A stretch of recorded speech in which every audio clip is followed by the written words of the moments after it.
Shalonda!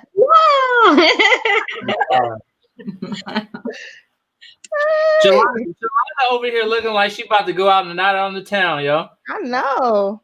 A Friday night. Okay, I just sent it to you, T. All right, so hold on. I'm just fixing this on Facebook real quick. Oh, hold on. We got, of course, LaToya. There she go. All right, I'm hanging up. All You're right. hanging. Oh. Off the phone. Oh. Look, y'all got me wanting to get my ring light out. Hold on, let me go get my teacher stuff out.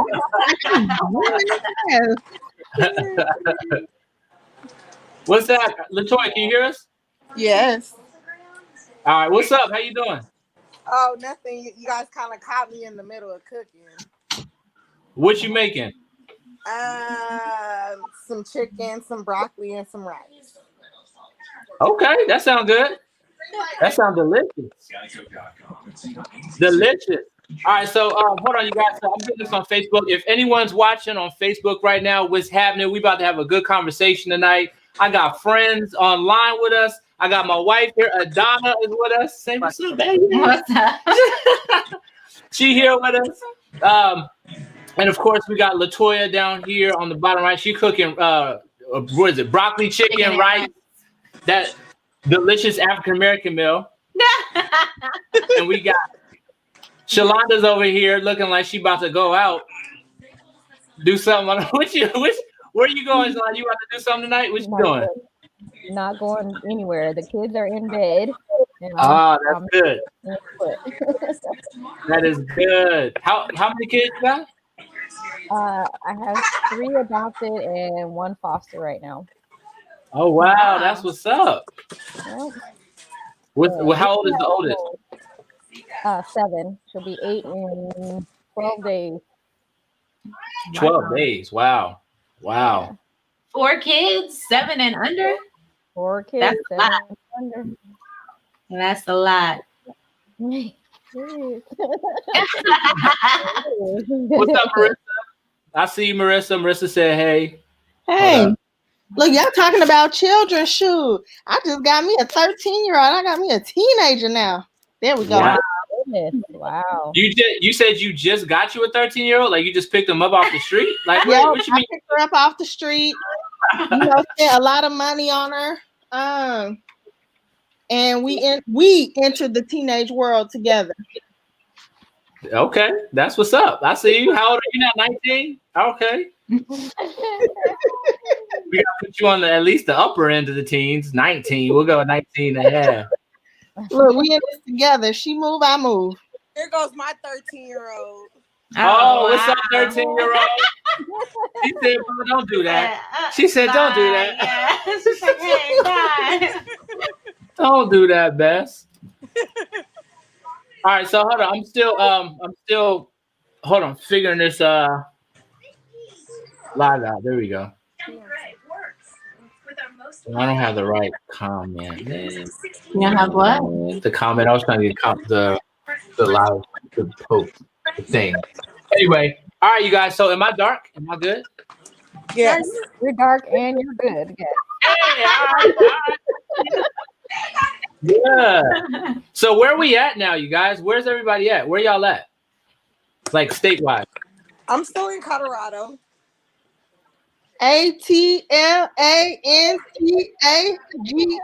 That's where ISTA. All right now. Where you at, Shalonda? Love it. I'm in Michigan. Michigan. Up there where it's cold. It's starting to get cold. I'm not Look, like she got on her sweater. I got on my t-shirt and I'm burning up. Oh no, it's cold over here too, though. Yeah, it's chilly. It's not that cold. We like in the middle. Cold enough. It's chilly. JW said Double is in New York. What's up, New York? What's up, Sue? NY. Hold on. Oh, okay. There we go. All right, you guys. So listen. I wanted to talk about some things, but I wanted to catch up too, man. I know that we're all in different. That's crazy. We're all in different states right now. We're all in completely different places. Latoya still holding down Colorado though. What part of Colorado? You in Denver? No, Aurora. Oh, Aurora. Okay. That's the place. When's the last time, Cece? When the last time you been back to Colorado? Since It's the last been time she here. asked me, it's like no. Yeah, last year, when I lost my aunt, that was the last time I went back home. So, but yeah, usually I go back maybe once every couple of years. Hey, Hi. but and yeah. Arnold. Wow. Hey. When's the last time you been back? Who, me? Yeah. No, you.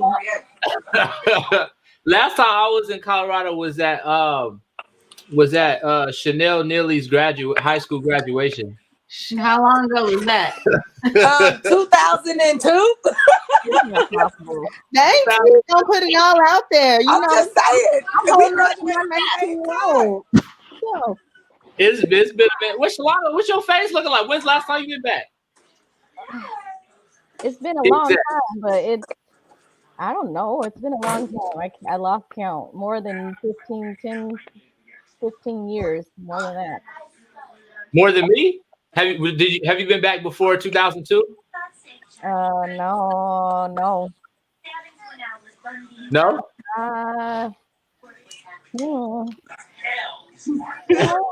I was not. I think it's been before then. Like you talk about you 90s?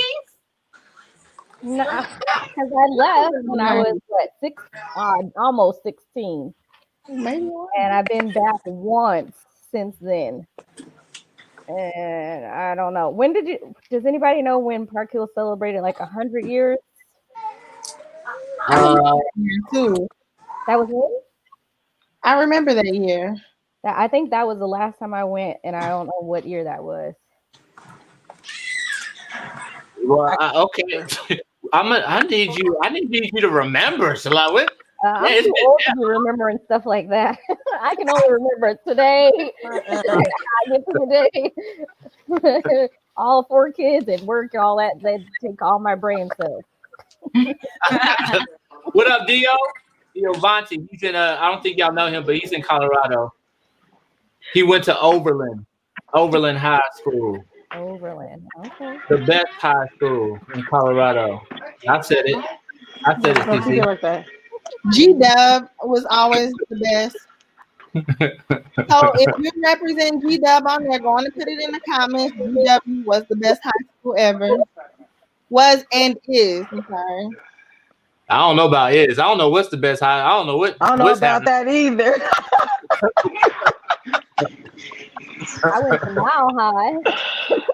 Mile High. Yeah, I went to Mile High. I went to Mile High for like 3 months. Yeah, they're longer than that. You said they kicked you out. They kicked me out. They kicked me out of Mile High. That's another story. Maybe we'll get to that. But Latoya, you went to East, right? Latoya, where you go? I did. Okay. I went to East. Are you claiming East? Like, did you just go there, or you claimed it like? All through life. My baby's about to be a part of East. Next year. Okay. All right. She wanted to go to your school, but I told her no. Which one, Overland or GW? You can go to Hinckley too, or no? I didn't even go to no Hinckley whack high school. Anybody go to Hinckley? Yeah, that was whack. But my child wanted to go. I told her no. Not at all. So ain't nothing wrong with Hinckley. Let that girl go. Let that girl experience whatever school is going to be best for her. Why are you making her go to East? Because that's where all of us went. It's a family tradition, so she got to keep it up. Makes sense. Okay, that's more of like a college thing, man. You ain't got to make her go to high school. Goodness crazy. Look, she's gonna be graduating from Zoom like the rest of these kids. Exactly. Right. Graduating from Zoom. Exactly. Don't you deal with kids though, Cece? Yes, so I am a teacher, and we've been Zooming 8 to 4 Monday through Friday. What grade do you teach? So I teach all grades, but I support third grade. So I just go from room to room, and yeah. So third grade is the main grade that I support, and I don't know about the children, but I know I'm tired of Zoom. I'm sure everybody's tired of Zoom. Yeah, I mean, I'm tired of them because our kids at home now, so we decided to do homeschool this year, and it's rough. Shalana, you shaking your head? It's rough. It's rough trying to get 4 kids online, and then there are two kindergartners, a first grader and a second grader, and of course I got to help everybody because nobody knows what's what and so forth. They've never done this computer thing before, and it's like, yeah, one's jumping off the chair, the other one's like, are they on at the same time, or do they have it staggered? they're all on the same time at sometimes, and then at other times they're staggered, but it's like I gotta keep the ones that are not on entertained while I'm helping the ones that are on. It's a mess. I feel your pain. They're actually learning what they need to be learning. So, and they've already had tests, and it's like my youngest, he just likes to push buttons. So he's just pushing buttons and not really concentrating on whether he's got it right or wrong. He's just pushing buttons. Well, this is working. At least he's active. He is very active. Imagine being a teacher and then having to get on your own children. So I'm like, okay, class, let's go. And I'm like, one moment. Hey, are you on there? Let me see that work. Bring that computer on here. Bring that computer here. Let me see what you're doing. Miss Morgan is back. Okay, what? Oh, you don't teach the same age range as your kids? I have an 8th grader and I have a 5th grader. My 5th grader, she was in my class last year. Okay. And, yeah, she don't like that. Did you like it? I loved it, of course. But let me tell y'all, we used to be in the hall and all her class would be like, there goes your mom. And she'll be like, and like, where's your mom? She'd be like, where? He said, JW double, I'm a pastor. All of our services have been Zoom or pre-edits. God teaching us to service in new ways. That's what's up. A lot of churches is doing the online thing. Mm-hmm. I don't know. A lot of them is starting to come back though. Mario, we're not going to talk about that room setup though, and nice media room. Hey, Mario, you coming through, yo, next week. So, Toya, what's Toya? Are you still cooking? Because we seeing everything but her. We see the top of your hair. It is. I am. I got a lot going. I got a lot going on right now. It's all good. I'm trying to finish. I got some kids that I gotta feed. And we get the tour of your ceiling as you walk around. So we appreciate that. That's all. You're gonna have to show the finished product. Yeah. We need to see that finished food too. We need to see that. What? Hey, we got Johnny J, Jonathan Jackson. What's happening, big man? Is he there? Yeah. Is he Oh, there you go. Hey, Jonathan, your feed is frozen, man. He need it's the internet. It's the Wi-Fi. Yeah. It's slow. All right, well, he frozen. Let's see. Hopefully he'll get his stuff together. I see. Where's he at though? He out. That's what it is. I'm gonna need him to fix his mask though. If y'all, that's one of my biggest pet peeves. Like, y'all gotta wear your mask over your nose, okay? Like when we're out, because right here it doesn't stop the virus from getting to you. You just gonna sniff it right on up. So over the nose is where it helps.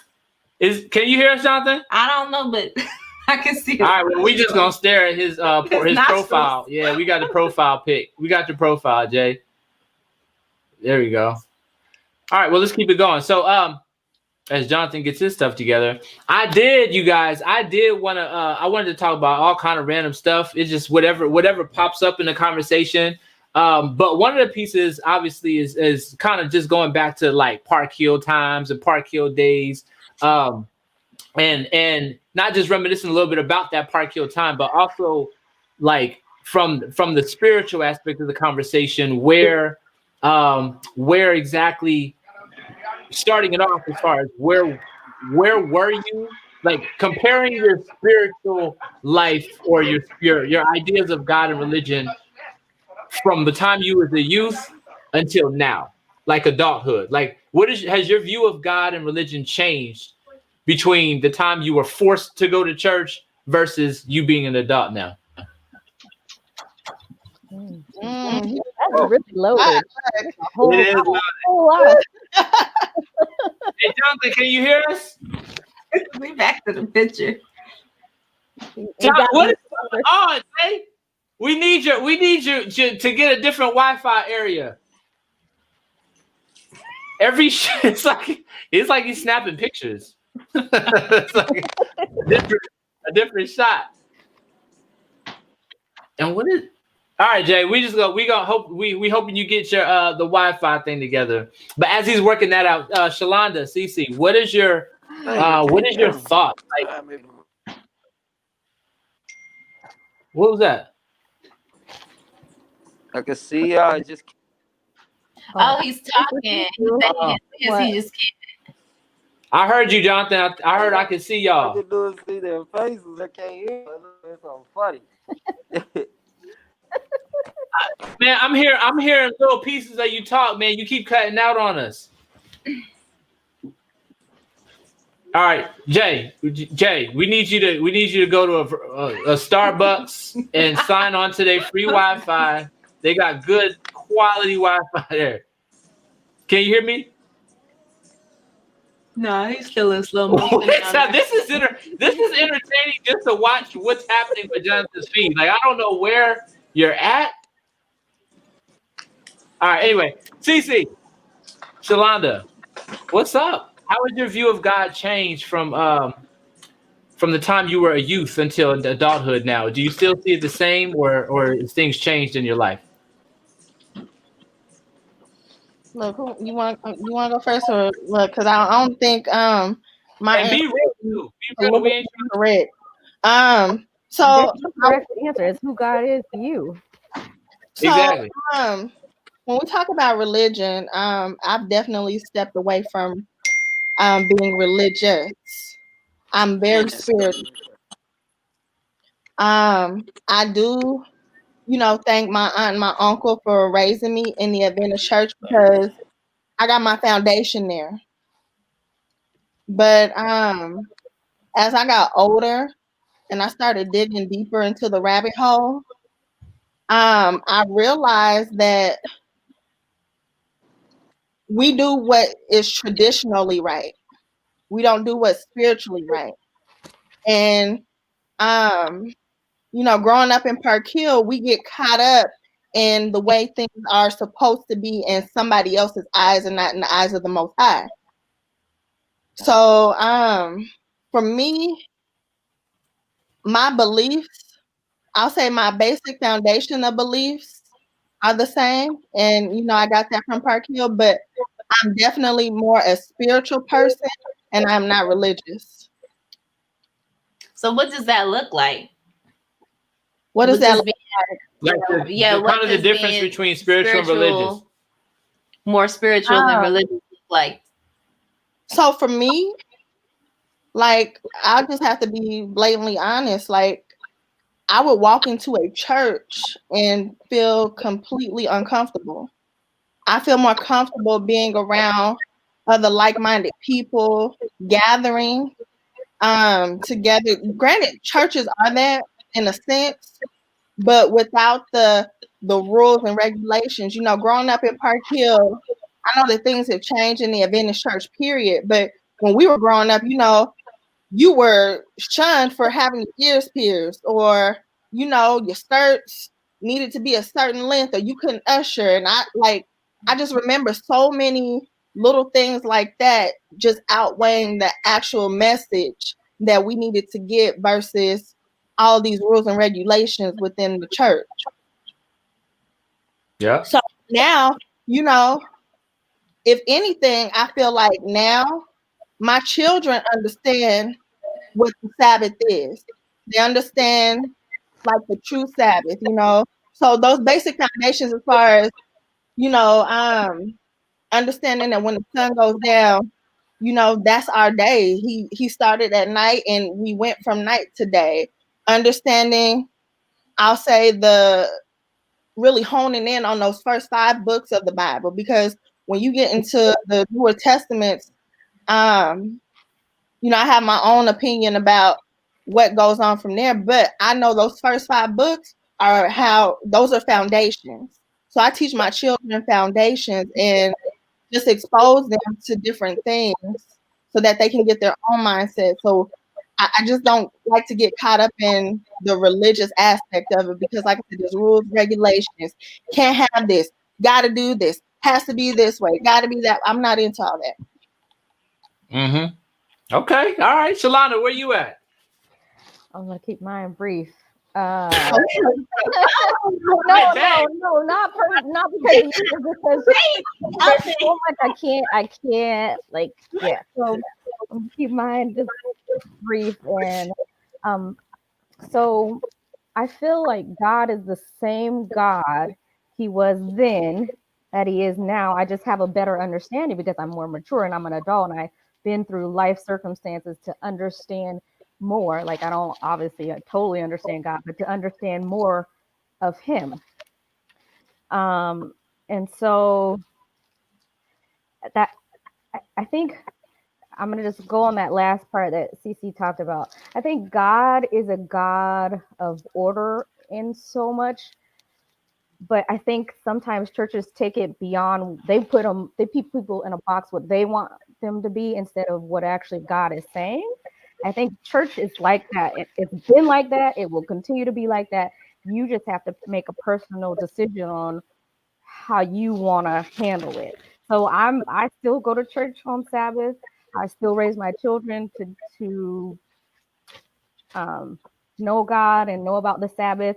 And yes, there are some things that traditionally I still do, but there's some things that I just don't, because for me, it doesn't mean anything. Just to do something because it's been done before, or I've always done it, that doesn't make sense. There has to be a purpose and a reason of why I'm doing it. And I want my children to know the reason why we do things, not just because mama did it, daddy did it, grandma did it, grandpa did it, those kind of things. So your experience, Shalonda, is a bit different than like me and CC and other people, because you a PK, yeah. So that PK life, I knew that was gonna come up. I mean, it is what it is. You can't fight it. That PK life is different than a different experience than us. I agree and I disagree, because you look at. Well, I know how I came out and I am right now, and I know how my brother is, and we're different, but we've got the same parents, but we're different.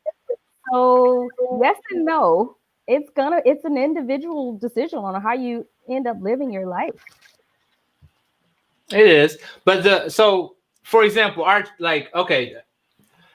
Park Hill, okay, and for Shalonda, we'll take you to Park Hill because I know you spent, you spent time various places, but through your a good portion of your time was spent at Park Hill, especially in our range, right? Years, yes. Yeah, exactly, yeah.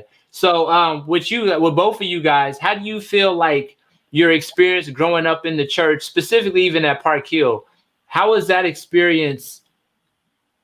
More specifically, how was that experience more specifically for you when you were actually going through it? Like when it was youth time, when it was it. Did you have a good time growing up in the church? Was it kind of whack, boring? Did the church do enough? Did the church not do crap? Like, what was your personal thoughts and experience on growing up in the church during that time? You'll see his face. Because I had fun. Like, some of my best memories came from the church. Even though we all grew up on different sides of town, I feel like my closest friendships came from within the church, you know, because we formed more of a brother sisterhood. So a lot of the things, a lot of you know, the ways that I have now are based on the foundations of being in the church and growing up and having fun.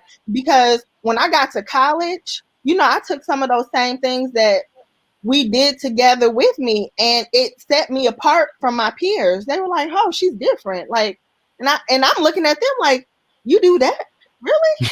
You know? So, like, I have nothing but great. I'm not even gonna say good, but great memories. You know, we had Pathfinders, we had temperance rallies. Like, that was the thing right there. You know, basketball games at Mile High, like having the nachos and the little. Look, I'm gonna call them fake hot dogs now because we didn't know the difference then. Speaking of McDonald's, while we McDonald's, right? That McDonald's is something else. I remember Jadon used to work at that McDonald's, and he used to hook. Yeah, I missed something. You remember the Monopoly pieces? Yeah. I can say this now because it's been years, but that fool used to like. We got Monopoly pieces out like bags of them joints because of Jadon, man. So shout out to Jadon. He was like, "Yo, Jadon, if we get that meal, we gonna hook you up. We gonna hook you up. No, good and well, we ain't hooking that fool up with nothing. If we got that meal." You guys some stolen Monopoly pieces. No, they were not. They were borrowed. They were borrowed at the time because we was gonna pay McDonald's back if we won. Have you given them back yet? Nah. But that McDonald's, and then the Quickie Mart across the street. You know, we used to sneak over there on Sabbath to get the Little Debbie cakes and stuff like that. But growing up in the church, I think at Park Hill specifically, like I think Park Hill at that time when we were there younger, like teens, they did a great job. Yo, like I think they did. There was always something for the young people. Like you said, the AYs was popping. If you go there on like a Friday night, just I don't know what was going on. I don't even remember stuff that happened on Friday. I just remember just being there sometimes, like for whatever reason. Practice. Yeah, practices and stuff. Yeah. But I would just go. Like I legit would just go and not even have a real reason to. It's just because everybody was there. Like y'all were there. You know, it was just like just kicking it. And so I think Park Hill at that time did a great job. There was like you said, those trips that we took, the Central States trips to like the basketball games, temperance rallies, going to Omaha and Kansas City. You said what? Camping with Pathfinders. Yeah, camping. Oh, the camping trips. Oh man. Like, I wish Jonathan was here. Would tell about that last time. What happened? What happened that last time? Just know there was smoke and fire and so forth. Fire. That one. You don't remember that? You don't remember? He set a fire and it became like a big circle, and we was like, "Oh no!" Who set a fire? Jonathan. Well, it's already out there because he finally confessed to it. Okay. He confessed to it. I wouldn't put him out there if he didn't confess to it. No, I mean he would absolutely say he started that joint if he was online now. But that's it was some experience how he started a fire, because I don't know if any of us knew how to start a fire. He was using his Pathfinder skills to set a fire. Yeah, well, them things, the Pathfinder trips, and even just Pathfinders on Sunday, like going to church and doing Pathfinders. I remember they had the fancy. There was like the two different drill teams. It was basic drill team and then like the fancy drill team. Yes, that's why we need Latoya back on here, because Rojo Rafiki mud. There we go. Bro. I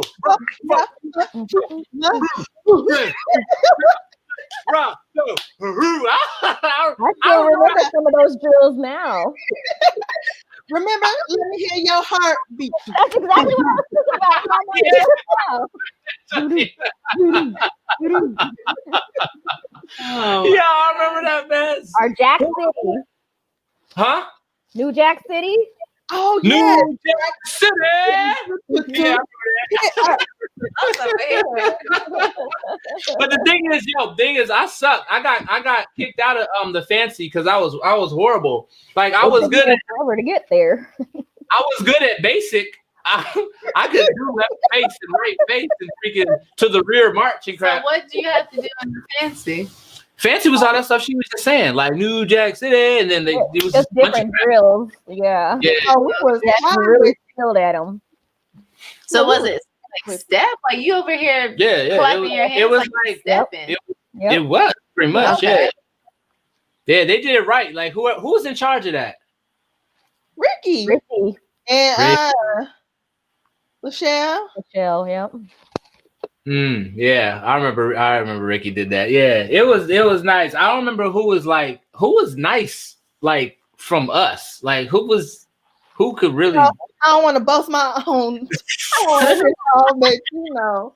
Not me, because I'm not coordinated, and it took me forever to get on fancy. Oh my goodness. I tried and tried too. But then that was her dad, so she had no choice but to be good, you know? Yeah. You gotta give props to do. Well, yeah, I sucked at that mess, but it was still fun. But that's the whole point. Like the stuff was fun. Like they legit, Park Hill at that time legit did things that kept us in church, and we legit wanted to be there. And it wasn't always and I think what also made it cool was it wasn't just the fact that they did stuff for us, but the doors were just open. So it was just an opportunity. Like we legit was just chilling. Like we would come, we would hang out, we'd have fun, we'd do whatever. Like y'all did y'all little girl thing. What was that thing they had? It was For Life. For life. Oh my goodness. Ladies in full effect. Yep. Ladies in full effect. They had their little click joint. Oh my goodness. Yeah, wow. And we had our thing too, but it was fun. It was fun. The thing is now, and fast forward, like kind of like transitioning, I'm looking back and I'm like, yo, I appreciate what the church did for us at that time. You know what I'm saying? And just being around you guys and establishing these friendships that, although over time, obviously life came, families came, but the fact that we still here right now connecting and I can still, hit up anybody on Facebook and just say hi or whatever, that's forever. The thing though, that I'm looking at now, and it's kind of going back a little bit to what Cece was saying, which is like now today, right? So like now today, I don't feel like the experience that kids and teens are having at churches aren't quite what we had. Like, I don't think that it's not the same. And I don't really even know if it's like to blame the churches for it as opposed to just how the world has changed. The world now. What is your thoughts on why do you think, if you even believe what I'm saying is accurate, and if you do, why do you think that youth and young people today don't have that same fun, amazing, great experience that we had? What's the difference? Well, we're on it right now. Technology. We didn't, cell phones were just coming in. Like, we were hot to have cell phones because, like I said, I remember going to college and I'm like, I had my cell phone in the 9th grade. And they were like, well, I just got mine this year. And I'm like, oh, your fault. But, we still had the big Nokias with the green screens in the back and, just technology. We didn't have camera phones. We didn't have video phones. We didn't have internet access on our phones. Like, so this right here, that sets apart the difference. I think it's a little bit of both.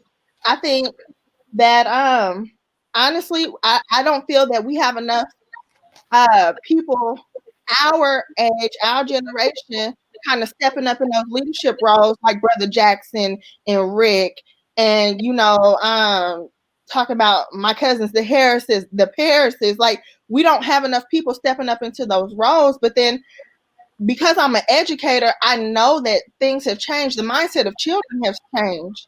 It's more on social media. How many likes can I get? We weren't worried about likes. Like us was like little notes of paper. We didn't care nothing about that. I mean, so that itself has changed. And I think that the leaders have to be more creative in reaching the youth. And honestly, we don't know what, our leaders had to go through to reach us, because I'm pretty sure things were different from them. Like, I'm pretty sure they didn't have, children asking questions. It was kind of like, okay, I said it's going to go this way. Yeah. I think part of it is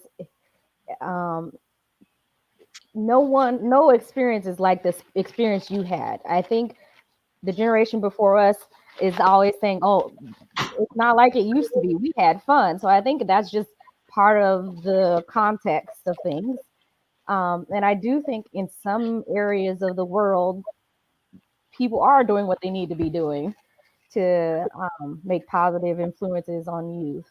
But I think majority of my experience has been people are tired. They don't have the energy to invest. They are self-absorbed. That's what I've noticed in my adulthood is people are self-absorbed. They want to concentrate on what's good for them and their family, and there's not a lot of wanting to reach out. That's been my experience. And now is more time. I believe Jesus is coming soon, and it's no time to slow this down. It is time to power through and push through. And yeah, so I don't know. I think just people are tired and self-absorbed, and there's not enough of what it used to be. I agree with both of you guys, but I also would just add to what you're saying. Like, I think things are just legit. Like, things are just different. You know what I'm saying? Like, our whole world is completely different.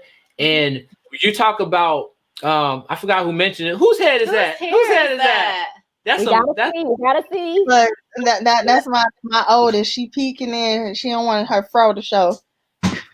We already saw a piece of it. That's why we was like, it looked like a good looking fro. I was like, yo, go ahead and show that fro off. It's all good. She done went in her room. All right. We scared. But, sorry. Yeah. But no, I'm saying, like, I think with our whole world is just like completely different. You mentioned how like people maybe like in our age range now aren't really kind of doing what they did for us back then. But I think there's a reason for that, right? So like you got to look at the church. Yeah, you got to look at the transition. Like people our age, we're the generation that kind of left. Like we're the generation that is kind of almost not started, but did another step into kind of breaking the connection, right? Because we're the generation we're the front end of the technology generation. Like people now are in it. Like this is it. This is the generation. They in it. If you're born, whatever. No. Well, we're the front end of it. Like when I was in college, Facebook started. You know what I'm saying? Like that's what was the beginning. And then everything just took off. So because of that, I think we begin that transition of really kind of stepping out. And I don't want to blame per se technology, but I do believe that a lot of reason why we don't have as strong of a connection with the church environment is because I believe that although we had a good time in church, although we had a good time when we were younger, that transition of, okay, now it's your church never really ever happened. Like they still got it. The same people that was rocking with us, they still got it. It's still theirs. It never transferred over. Like we never took over anything. And then from that, since we don't really have anything now, the next generation after us really don't got none. It just continues to disconnect. This is just my evaluation of it. I could be wrong, but I think that. I have a question for you then. So how much of it is our generation not stepping up, and how much of it is the other generation not wanting to let go? Good question. So I was talking to there's a youth. I'll say he's a youth director, right? I know this guy, and he told me there's a lot of youth directors. So that's y'all don't even gonna know who he is. But there's this youth director I know, right? And what he told me was this. He said, it was really powerful. He said, the reason why the church is dying is because the torch was never passed. It was like never passed. It was never passed. And because the torch was never passed, we never had a reason to transition everything to fit where we're at in our society today. So like technology, you look, especially the Adventist church, like how far behind is the Adventist church in everything? Like right now, I was just talking to a friend last week. We was like, yo, churches over here having church on Zoom and stuff. And now because of the whole COVID and everything, and the Adventist church is like, all right, we got online ministry. Let's go. Let's start. This is awesome. And then freaking the other churches, they've been doing this for years. Like they got full blown ministries and stuff. Like they're so far behind. And that's the whole point of not passing the torch. There was never an opportunity for our generation and then the generation after us to continue on with the whole church experience. So we just left. But I mean, I think, you know, what Cece was alluding to, I feel like there's like we can't just put it all on the generation before us. Like, I do feel that if maybe there were some people that passed the torch and we just never picked it up. Or ain't nobody passed the torch. Or we dropped it or something, no, you know? We ain't dropped nothing. Okay. I think that I like that that's your opinion, but for me, I feel like a lot of times, like we as younger generations, we don't always take the initiative to be like, all right, like, let me step up, let me do what I need to do. I see like, oh, the kids beneath me are, you know, doing this. Like, let me take an active role in being that figure. And that is part of the whole stepping up process. And so some of it, I do feel some of the lapse in all of this that's happening, we have to take our, you know, responsibility for that ourselves. Like we have something to give and something to offer, but sometimes we're just too self-absorbed, as you know, Shalana said, to take an active role in what we need to be doing. And well, I think you're right. I'm just saying, I think you're right, but I also think there's a reason for it. You know what I'm saying? Like, it's not just, oh, we just didn't, like, maybe the opportunity was given and we just didn't take it. Well, why didn't we take it? I mean, you might be self-absorbed. You might just be like, you know, like, I don't feel, there could be a plethora of reasons. I can feel like, you're giving this to me, but you're not really giving this to me. But you have to speak generally, because the reason why you have to speak generally is because we're speaking generally, right? Mm-hmm. Like, we're speaking generally. So generally speaking, why have it never been taken? Why has there not been a general, let's go, we got this, let's move? I think some of it is that people from our generation didn't actually set a foundation with Christ. Like, they were hung up on tradition and rules. And yes, we had fun with our friends, but where did the foundation of Christ come in? And I think people were not grounded, because then when they got older, they found out some of the things that they were told when they were younger that they should or shouldn't do was not actually accurate or what life is really about. And so they lost interest. So I think having that foundation is what part of it is what's missing. I see that. Yeah, I mean, I agree. It's a sign of the end times, you know. I can remember being younger and them talking about things like this happening, you know. Churches closing. Well, we didn't know COVID-19 was going to happen. And churches close their doors, you know. So like Shalana was saying, you know, a lot of us are mentally drained. Like, we're mentally drained. There's so much going on in the world that we get consumed, like she said, into the things that we need to do. And we lose the hindsight of, all right, we have one creator that we're supposed to serve, and you can't put all these other factors into it. You either with them or you against them. There's no ifs, ands, or buts. And we always try to put, well, I'll do just a little bit of this, and then I might be all right, but I don't want to let this go. Like, we have to decide. And, you know, that's one thing that they've been preaching since before our time. But we have to decide, make a decision. Am I rocking with them? Or am I going to be on the other side. Which side am I going to be on? Because you can't choose both. You're right. You're right. So that whole do we even need this is just for everybody? Do we even need the church? The church is in the building that The you go four to every walls. week, and then the people that come and the service and the worship and the music and the pastor and the prayer meetings. Do we need church? I'm going to say some people do need it. Some people do, but I think it's been many years of preparation for us to get to this moment to where, like, I can't run to a building right now. So what is my definition of a church? Yeah.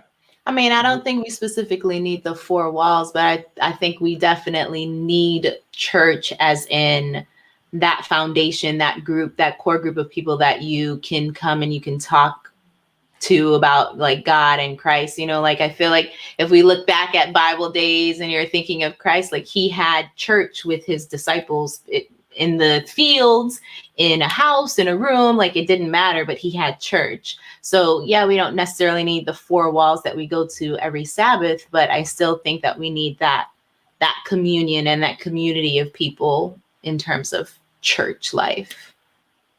Yeah. I mean, so I'm obviously when I say church in this situation, I'm referring to the traditional everyday, you go to the building, you go and you have church. You know what I'm saying? I mean, look at us now, Anthony. We're forced to not be able to do it. So, you know, I'm going to put them out there. Uncle James, I love you. And if you're watching, I promise I'm not trying to talk about old people. But my uncle's 70 years old. And he's just now starting to send me YouTube, you know, sermons. You know, he's using text messages, Bitmoji to send me messages, positive things like that. And, you know, like, he doesn't have to be in the building right now because he's been forced to use this new technology of a cell phone. You know, he's forced to use an iPad. So new technology. New technology. well, you know, it's new, right? New. Yep. You know, but it's like New. How many people are like that? You know?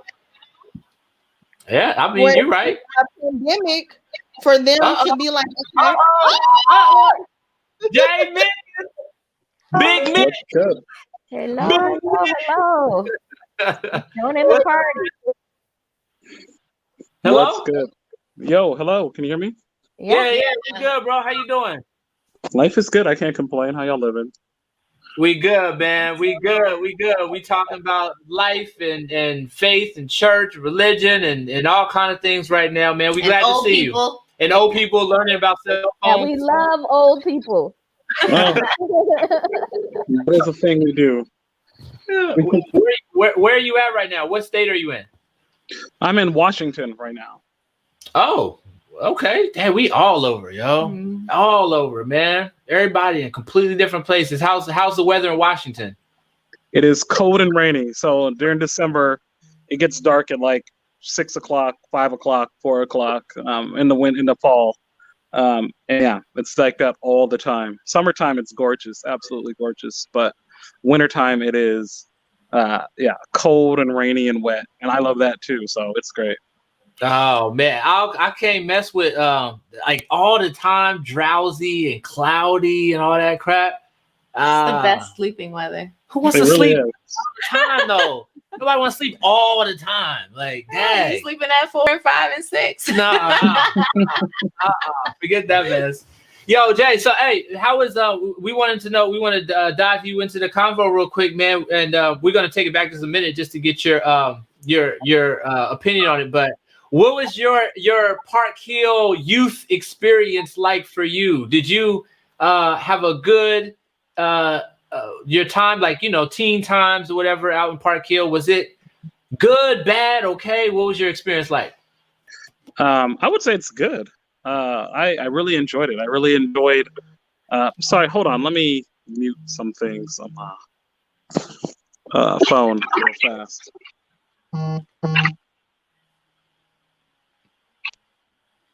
I'm waiting for someone to say, man, it was whack. Ain't nobody gonna say it was whack from Park Hill. Like it was Park Hill was like I ain't have a good time. Park Hill was for real. Well, let me not say nobody, because there may have been some people who you picked on some people, right? Let's let James talk. Let's forget my past. Let's talk about Big Mick in the building. What was your experience? I really enjoyed it. Like I loved growing up at Park Hill. You know, from everything from us being bullied by the older kids to playing basketball to always traveling to the malls and doing all that stuff. I mean, we had a great. I thought I loved Park Hill. Like the adventures we go on, like to Kansas City, and all over. So I actually really loved growing up in Park Hill. I appreciate it. I mean, and even part of what I'm working on with my nonprofit is kind of based off the experiences I've had and the people I've met. I mean, through Park Hill, I've met, I've had experiences and networked and got to meet various people, Travis Bryan and I are really good friends, in part because of traveling to Kansas City and working like that, John is one of my best friends, even though I hated him growing up, stuff like that, but we're good. Wait, who? John who? Morris? John Morris, yeah. You ain't like John growing up? I did not like John growing up. I used to tell him all the time, like we did not get along. Why? What happened? What was I didn't even know that. Oh yeah, he was light skinned. I can't. No, I'm playing. No, I'm kidding. No, I legit just thought he was really lame growing up. Like him and Jack were just so weird at the time, and I just couldn't. I just thought they were just out there. But they're family now. I call them. Those are my brothers. So I love them immensely. So it's funny how that turned out. But yeah, I did not care for John growing up. Yeah, one thing that these ladies did have to deal with, Chanel, Cece, and Shalonda, and all them, they ain't ever have to deal with getting beat up, like legit beat up by. They used to have a fight club. They used to fight each other. I don't know if y'all remember that. No, we didn't do that. We're above that. The girls? Yes, they used to have little fights with each other, like playful fights. What are you talking about? You, Corintha, Cece, all of you guys used to. You don't remember fighting each other like playful? You have a head injury or something? Okay. Because I'm sure I did not fight anybody. At least not at Park Hill. Maybe somewhere else, not at Park Hill. No, not like out of hate, but just like playfully giving each other fisticuffs. I'll never forget that. I can't believe y'all remember that. You remember Is that true, or is he lying? If I have to be blatantly honest, we did. Well, I wouldn't call it fighting. I would just say we would just slap each other around just a little bit, I don't remember any of that. Well, hey, whatever fighting experiences y'all had, it was nothing like getting your head smashed into the brick wall by Brett or Kassan or Dale, getting punched in your gut. Do you know what it feels like to have GW sit on you? like he legit sat on us. Like he would wrestle us, throw us on, he would sit on us. It was a rough experience, but it made me the man I am today. Made me the one. Yeah. So James, we did want to ask you, because they kind of already talked about it, Cece and Shalonda, but just looking back at we all pretty much had good experiences at Park Hills, great times, but it was also really a time where kind of technically you're almost forced to go to church. Like you go because your family goes and you go with them, right? So how has your view on God or religion changed since from when you were younger until now, you being an adult? How much has changed? I wouldn't say it's changed drastically. I think the one thing I've recognized is just how much of white Adventists, how much of their belief is tied in white supremacy. There are so many things that I grew up that I've recognized are now low-key racism, in some places high-key racism, in some of the places I went to school. I think of like Mile High, some of the experiences that people have had there. I think about some of the experiences what I used to have at Aurora over at Elwood, with some of those people in that church. I think that's the one thing I recognize is just how much of white Adventism, a lot of just how much racism is in it.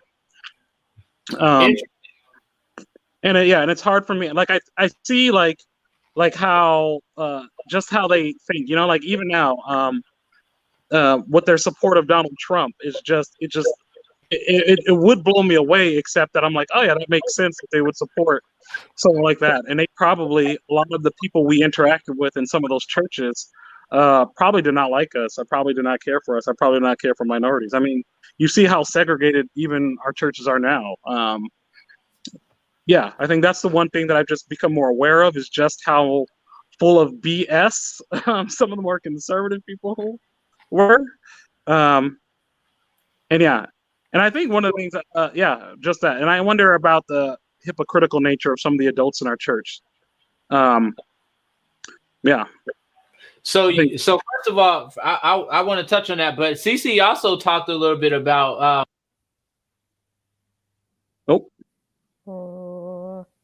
Hello. Hey, Shalonda. Hey, Cece. How are you? Hey. There we go. How it was kind of legalistic, you know, just the traditional things that, you know, with regard to maybe your skirt should be a certain length and all that other stupid stuff. But that's interesting. You mentioned the whole kind of seeing how you said specifically white Adventists, but, you know, just I would even go as far as to just say, in addition to that, just the conservative nature, but the whole racist part of the church. The fact that the church is a segregated, like the Adventist church is a segregated church. I talked about that last week. It's pretty segregated. But did you guys see this, right? So I'm going to share this with you guys. Take a look at this. Oh, hold on.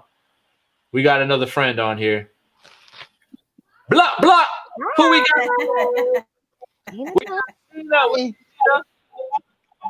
Hey. Okay. How are you? Fire here. I love it. You said what? I am good.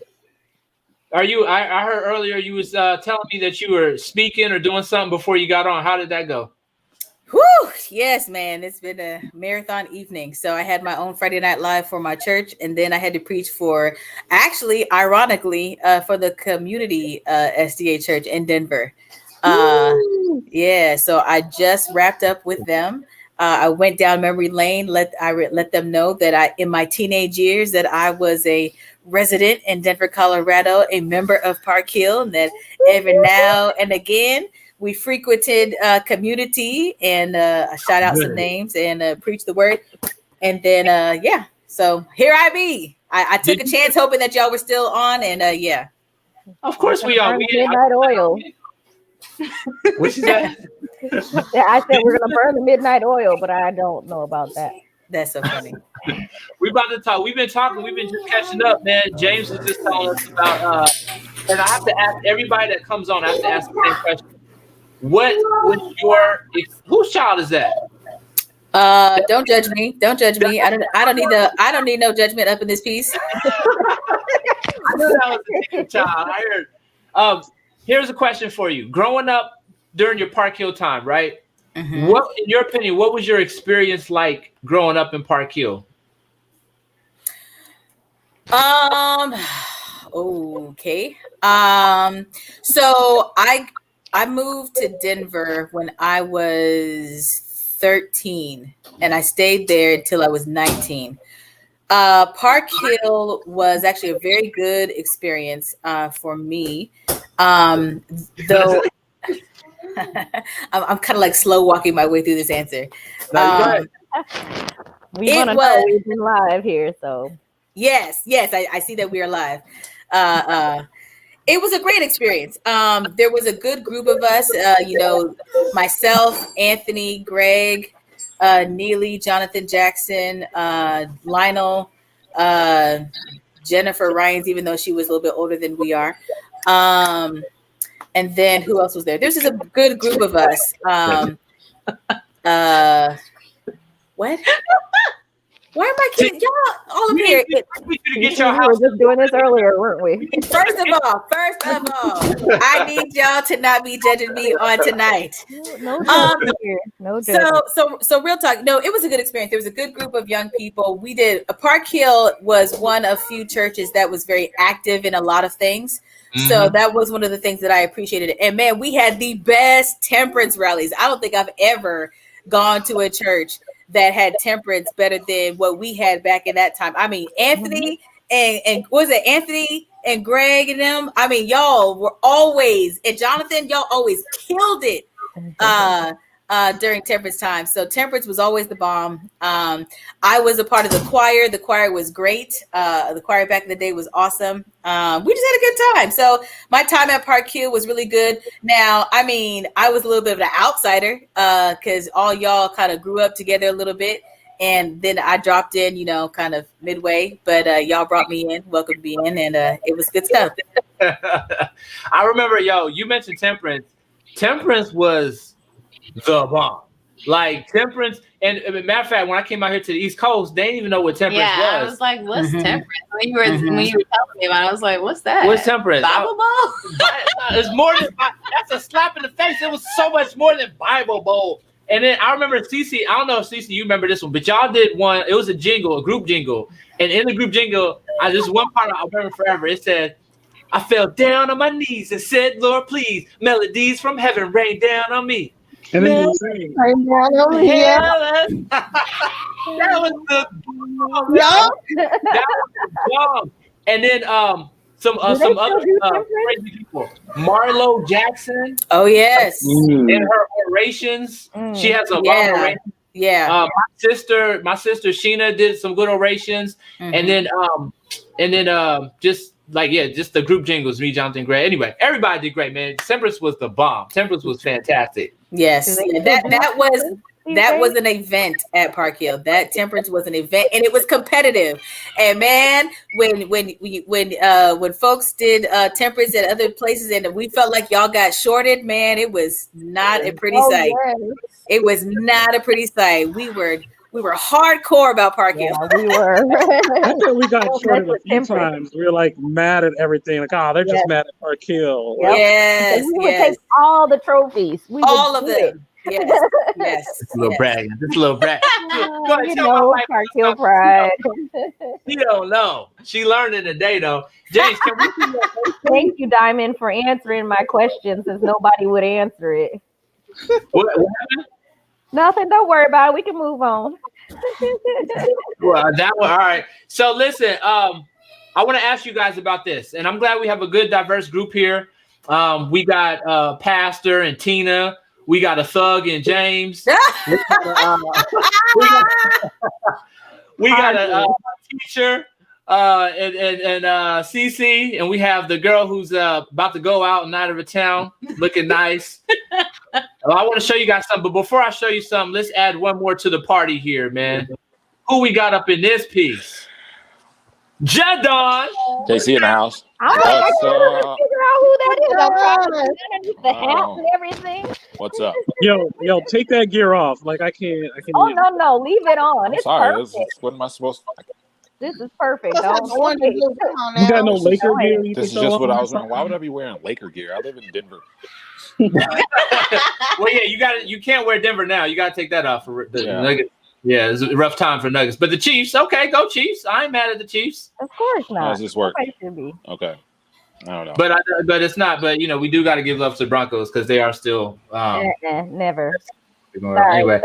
That's one thing I will part from about Colorado. What, the Broncos? The Broncos, never, ever. Same. I'll high five you on that because I can't stand forever. Like, yeah.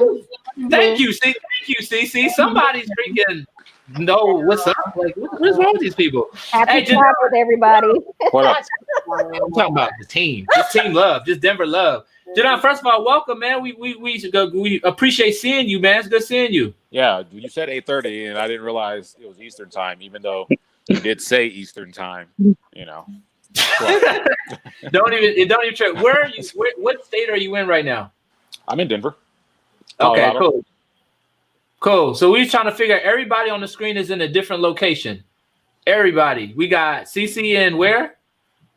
She's an ATL. I just wanted to give her a chance to throw up them A's again. ATLANTA. Do you live in Atlanta? I do. I live in East Atlanta. My aunt Like just not moved to, like Decatur, Atlanta, like real East Atlanta. my aunt just moved to outside of Augusta, so probably Augusta's the closest. So she's like 2 hours outside. Well, Augusta's 2 hours from here, so yeah, that's what I mean. So she's probably like, I think she's like 15 minutes from Augusta or something like that. Okay. Yeah. Okay. John, why you got the same deep voice from when you were 16 years old? Like nothing changed. Hey, everybody, what's going on? This is the same voice. I don't know. I think my voice got higher. It's the Coke. It's the Coke. The Coke. The Coca-Cola, not the recreational Coke, not the other kind of Coke. Yeah. But that server lifestyle caught up. No, not me. Well, yo, so I also want to ask you this, man. So I'm asking everybody the same question, Jadon. And James recently got finished. No, Tina just got finished telling us hers. But we were talking about growing up in Park Hill, right? Like, 10 years or whatever. And I want to know from your perspective, what was it like? What is your opinion? What was it like growing up in Park Hill as like, teen? What was it like? Yeah, for you. For me, well, so I guess who's the oldest one here? Like the oldest one in Park Hill. Did I get there first? Did you get to Park Hill first? No, I'm trying to think because I started at Community. I was baptized at Community, and then we shortly. I didn't know that. Yeah, like a year later, we transferred over to Park Hill. So but I was at Park Hill because I was baptized, I think, at like 9, and I got to Park Hill at 10 or 11. So I don't know. It's what growing up was like. I don't have anything to compare it to because that's the only way that I grew up. So, would you describe your experience as good, bad, okay, great, wonderful? Like how would you describe it? I would say it was good. Like I didn't have a bad experience. Did you win a bet, Anthony? Hey, everybody we talked to said it was good. There was not one person who came on here and was like, yo, it was horrible. It was legit. Like, it was good. Like, it was good growing up in Park Hill. It's so much different. We'll get that later. Maybe because we were all kids now. I bet if you talk to people like just the generation older than us, or the people who were teenagers to 20-year-old as we were, in our early teens, they probably have a different feel. I know some of the adults. I still, even though I know they've had their differences, like I have come across a lot of people over the last couple of years. Like Eddie used to come into my bar and I put people on blast for going to the bar. But hey, my Lord, there isn't no type of like a HIPAA law or something that you got. No, I mean, he just come in. He got for the bar. I know, right? Well, I probably shouldn't say it like that. No judgment here. No judgment here, right? There's some good food there. This is the after hours. You guys say whatever you need to say. Well, I mean, because I use the word bar like loosely because I was the bartender, but I mean, I work usually in restaurants. There's only one place that I worked in that was like exclusively a bar, and even still. But anyway, so I'm just like Eddie and a couple other people, they have left the church for various different reasons, but I still don't know if they would say that they had a bad experience. I don't know. So it was a different time. What was Eddie drinking? I don't remember. Good answer. I honestly don't remember. Is he talking? What did you say, James? I said he was drinking water because we went to Taco Fest. It was super hot. He's that water like a robot right now. Did you bump into him with me one time? Yeah, when it was after Taco Fest. Oh, that's right. We did go after Top Taco. That wasn't the place that I worked, but yeah. No, I mean I bumped into Veldis and Clarence like last year. Zealots. Wow, that's the name I've not heard in a long time. What's going on with his? Jay, all of a sudden you sound like Darth Vader. Like your audio switched on us. Yeah. Are you on an earpiece? No, is this better? That's better. Yeah, that's better. All right, cool. So anyway, like to say, like it was growing up, it was good. Like we had a lot of fun doing all our, our church things and Pathfinders and the veggie prom and everything. So veggie prom, I remember veggie prom. That was what we called it. So I don't know if I had to do it. So no, it was good to me. Good. I told them earlier that when you used to work at the McDonald's at Park Hill, me and John. John worked there too. He did work there too. Yeah. I forgot. I just remember you working there because you used to always hook us up with the free fries and the bags of Monopoly game pieces on the French fry bag. I forgot about that. My first job. I was 15. Dang, that was your first. All right, man. That was my first job. Yep. Yeah, remember we worked at Gorman's together. We did. That was what, my junior year. So, or that might have been my senior year. I do remember that. What is Gorman? Was it Gordman's or was it the half price store? Gordman's. No, it's half price store first. I mean, it's the same place, but like, had it turned into Gordman's yet? Yeah, it was Gorman. Yeah. That's the only job that's never hired me after I applied. That's sad. It's a horrible thing. Wow, I forgot that we worked together. Was it that bad? I don't remember. Did you have the same schedule? 20 years ago. Yeah, we did. Oh my God! Don't say that again. He said it was 20 years ago. Yeah, it was Holy crap. Well, no. So, all right, Jadon, also I've had a lot of jobs. Okay. Here's the next question for you, man. This is why I ask everybody, right? Yeah. So it's transitioning into the other part. So growing up, right, in Park Hill. So we got your experience. It was cool. It was good. Now here's the next question. Growing up, you almost are kind of like forced to go to church, because your parents go, you go, right? So growing up, how has your view on God and or religion changed from the time that you were younger in church versus to now being an adult? How has your view and opinion on God or religion changed? I mean, my opinion on religion is completely changed or non-existent. I have a lot of, let's say, issues with religion in general, because I believe that a lot of religions teach the religion and not what, I don't know, not about the substance, you know what I mean? So, like, a lot of religions care more that you are following their religious practices than, teaching you the things that you should know. So, and how, when did that shift for you? Like, has it always been there? Has it always been, okay, I'm just really not feeling, I guess, religion?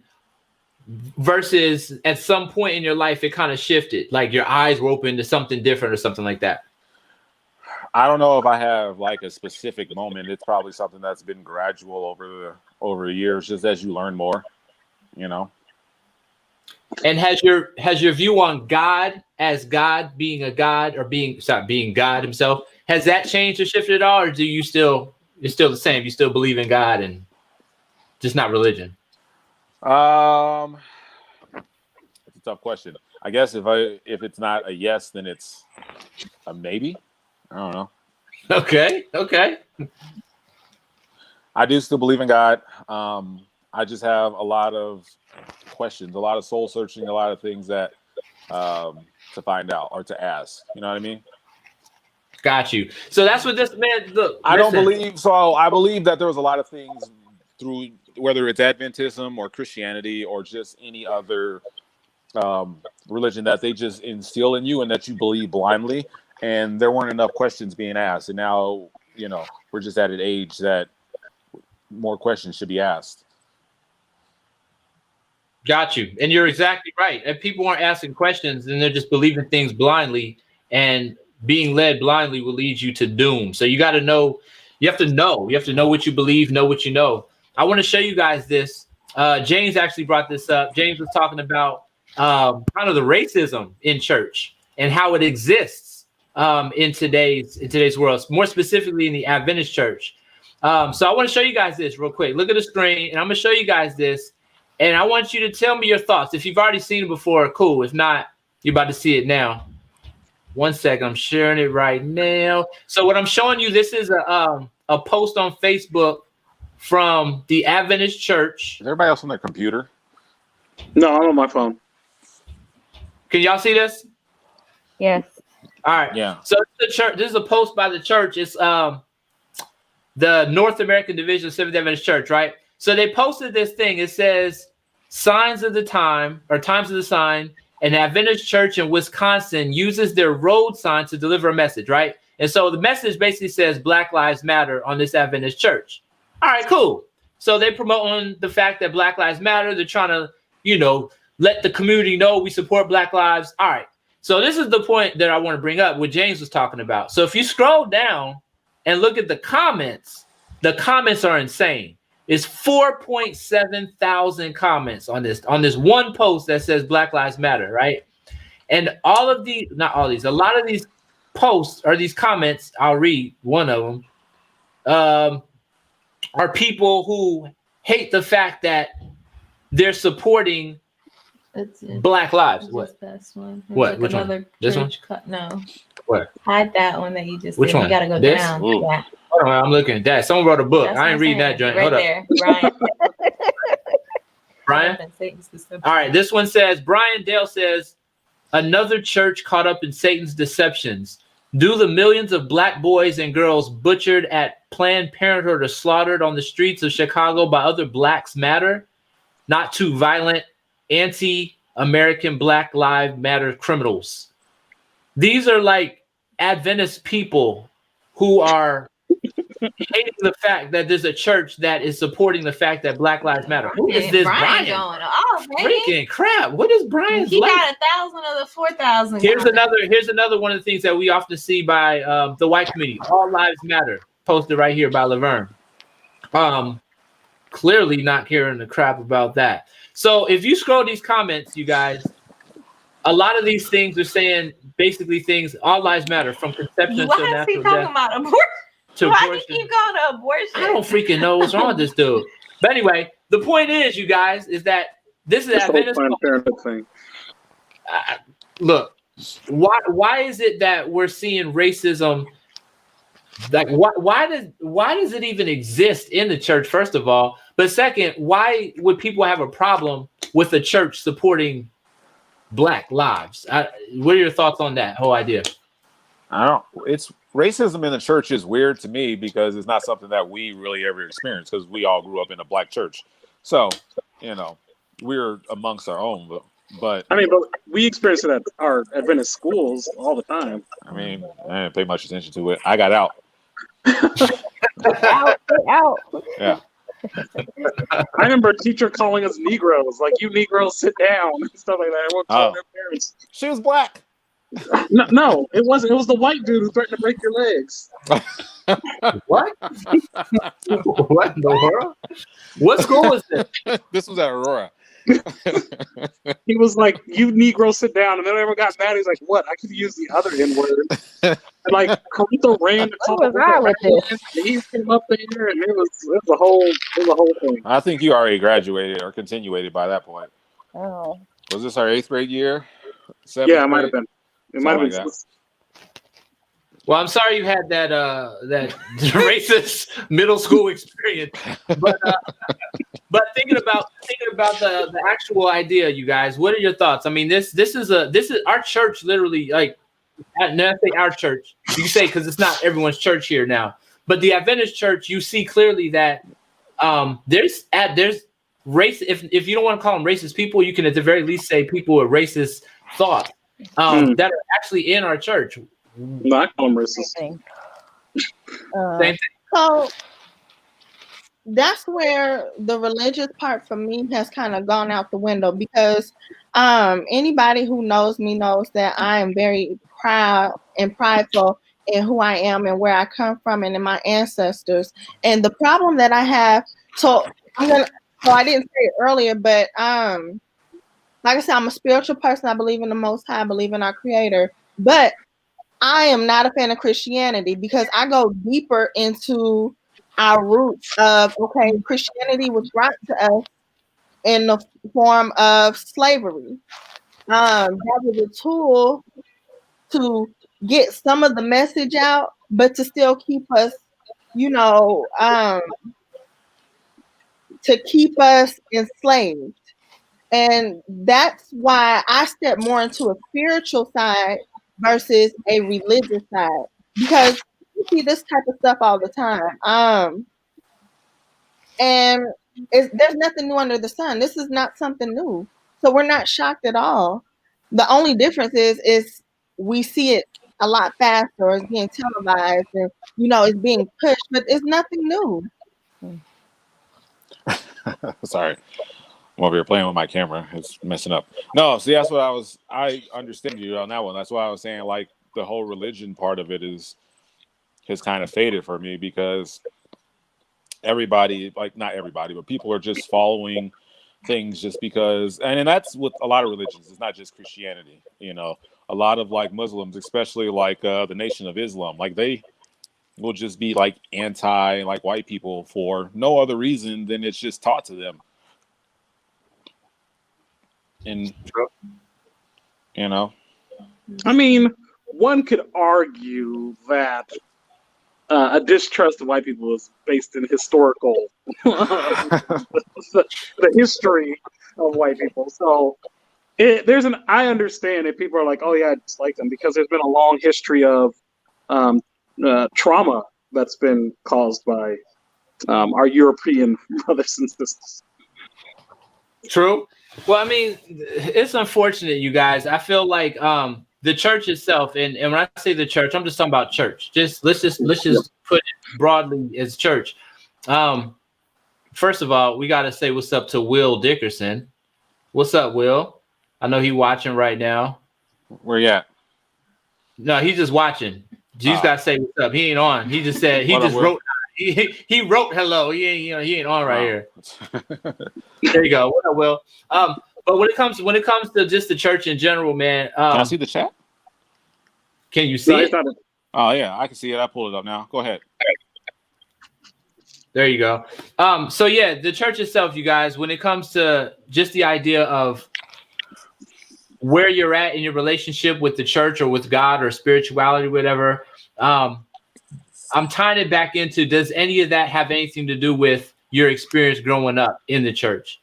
Like, did your experience in the church mold you to where you're at now, or did that have nothing to do with who you are now today? Did something else or just life happen that molded you into where you are today? I would say for me, it didn't happen in the church Park Hill, but it certainly happened in the church, like Adventist wise. Various experiences just kind of felt like hypocritical. I remember First Church in Aurora. I'll pull something up. Go ahead. Yeah, First Church in Aurora was an experience where I remember two white members were talking about how back in the day they wouldn't have let people like that, talking about my mother, people like that in the church and stuff like that. Like all of those various experiences just kind of spoke to the hypocritical nature. And I think that's when the question started. Was, oh, if these people are reflecting Christ, if these people are saying they're of Christ, if they're saying they're Adventist, if they're saying this, but this is how they're acting, there's clearly a disconnect there. And then that's when I started asking questions. It kind of led me to where I am now. Yeah. So I'm listening, and I know I'm the only pastor on this thing, but so I'm trying not to be like, pastor. You're a pastor. You are. Wait. You're a pastor? No, we want it raw. That's what we're here having conversation. Like we need the raw deal. That's the thing. We can't sugarcoat anything because there's somebody out there who needs to hear from both ends. There's somebody out there who is sitting on the fence now. Okay. So bring it. All right. So I'm a Boom, my hat is on. I do want to say this, that our relationship with I hear what everybody is saying, and I do want to make a point that if the slaves had really embraced the mischaracterized version of Christianity that we're talking about, then they would not have been as emboldened to revolt as they did. I want to say that it is reading, number one, became very critical for our ancestors. Critical. It was their ticket out of many things. Knowledge is power. When they read the Bible for themselves, they saw the accurate and true picture of God. And they became clear about what their identity was in Him, despite what the slave masters were telling them about themselves.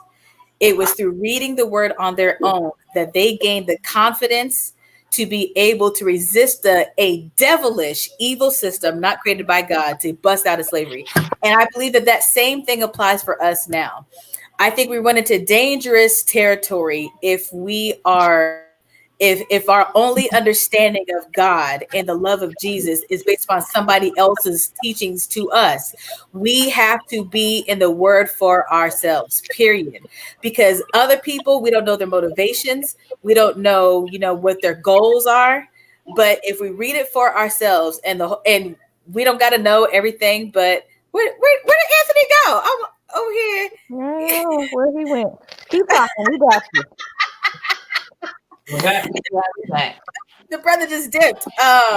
We gotta read the word for ourselves, because we can be, influenced and steered in all manner of types of ways. And the only way to combat the foolishness of the devil is by being clear about what God has to say to us about Himself and about us. That was what I wanted to say. All right, can we pass the offering plate for this lady right here? Shoot, go ahead. But I don't think that was contradicting anything that, or at least that I was saying, or Cece was saying. That is more or less, yeah, it's about our personal relationship, or about people having a personal relationship and not just following what the guidelines of the religion is teaching, just because, like, 7-day Adventism, well, the health message is a part of our thing.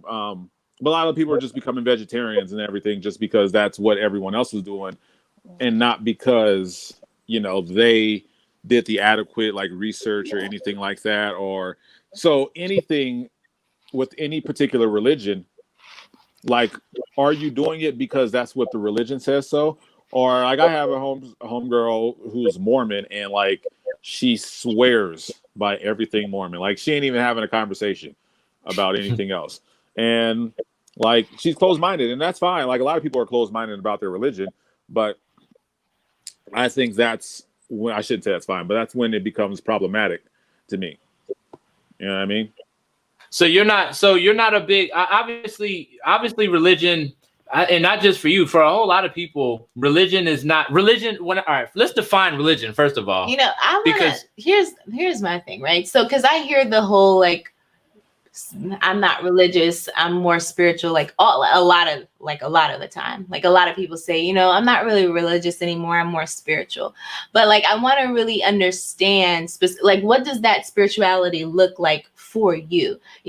Because when you have religion, there's a structure to it. And yes, it's traditional, and you're I'm doing this thing and I may not necessarily understand, and that's where you have to kind of search and find for yourself. But when you go into I'm just more spiritual, what does that look like in a day-to-day process? You know what I mean? What is your spiritual connection? How are you spiritually connecting with your creator, God, or how are you living that day-to-day life, I guess, is what I want to understand. Because I think a lot of people use I'm not religious, I'm spiritual, but then they lose themselves or what they have been learning when they were younger, and it's just living life freely, I guess you could say. Well, so I believe in the Bible, and if it's not in the word, everything is okay. Does the Bible say it? or is this you saying this? Because this is what I go by. I don't go by man's word. I don't go by if it is not in the. I believe in the Bible, and if it is not in the Bible, and you cannot show me scriptures to whatever it is you're trying to tell me, then I'm not living by that.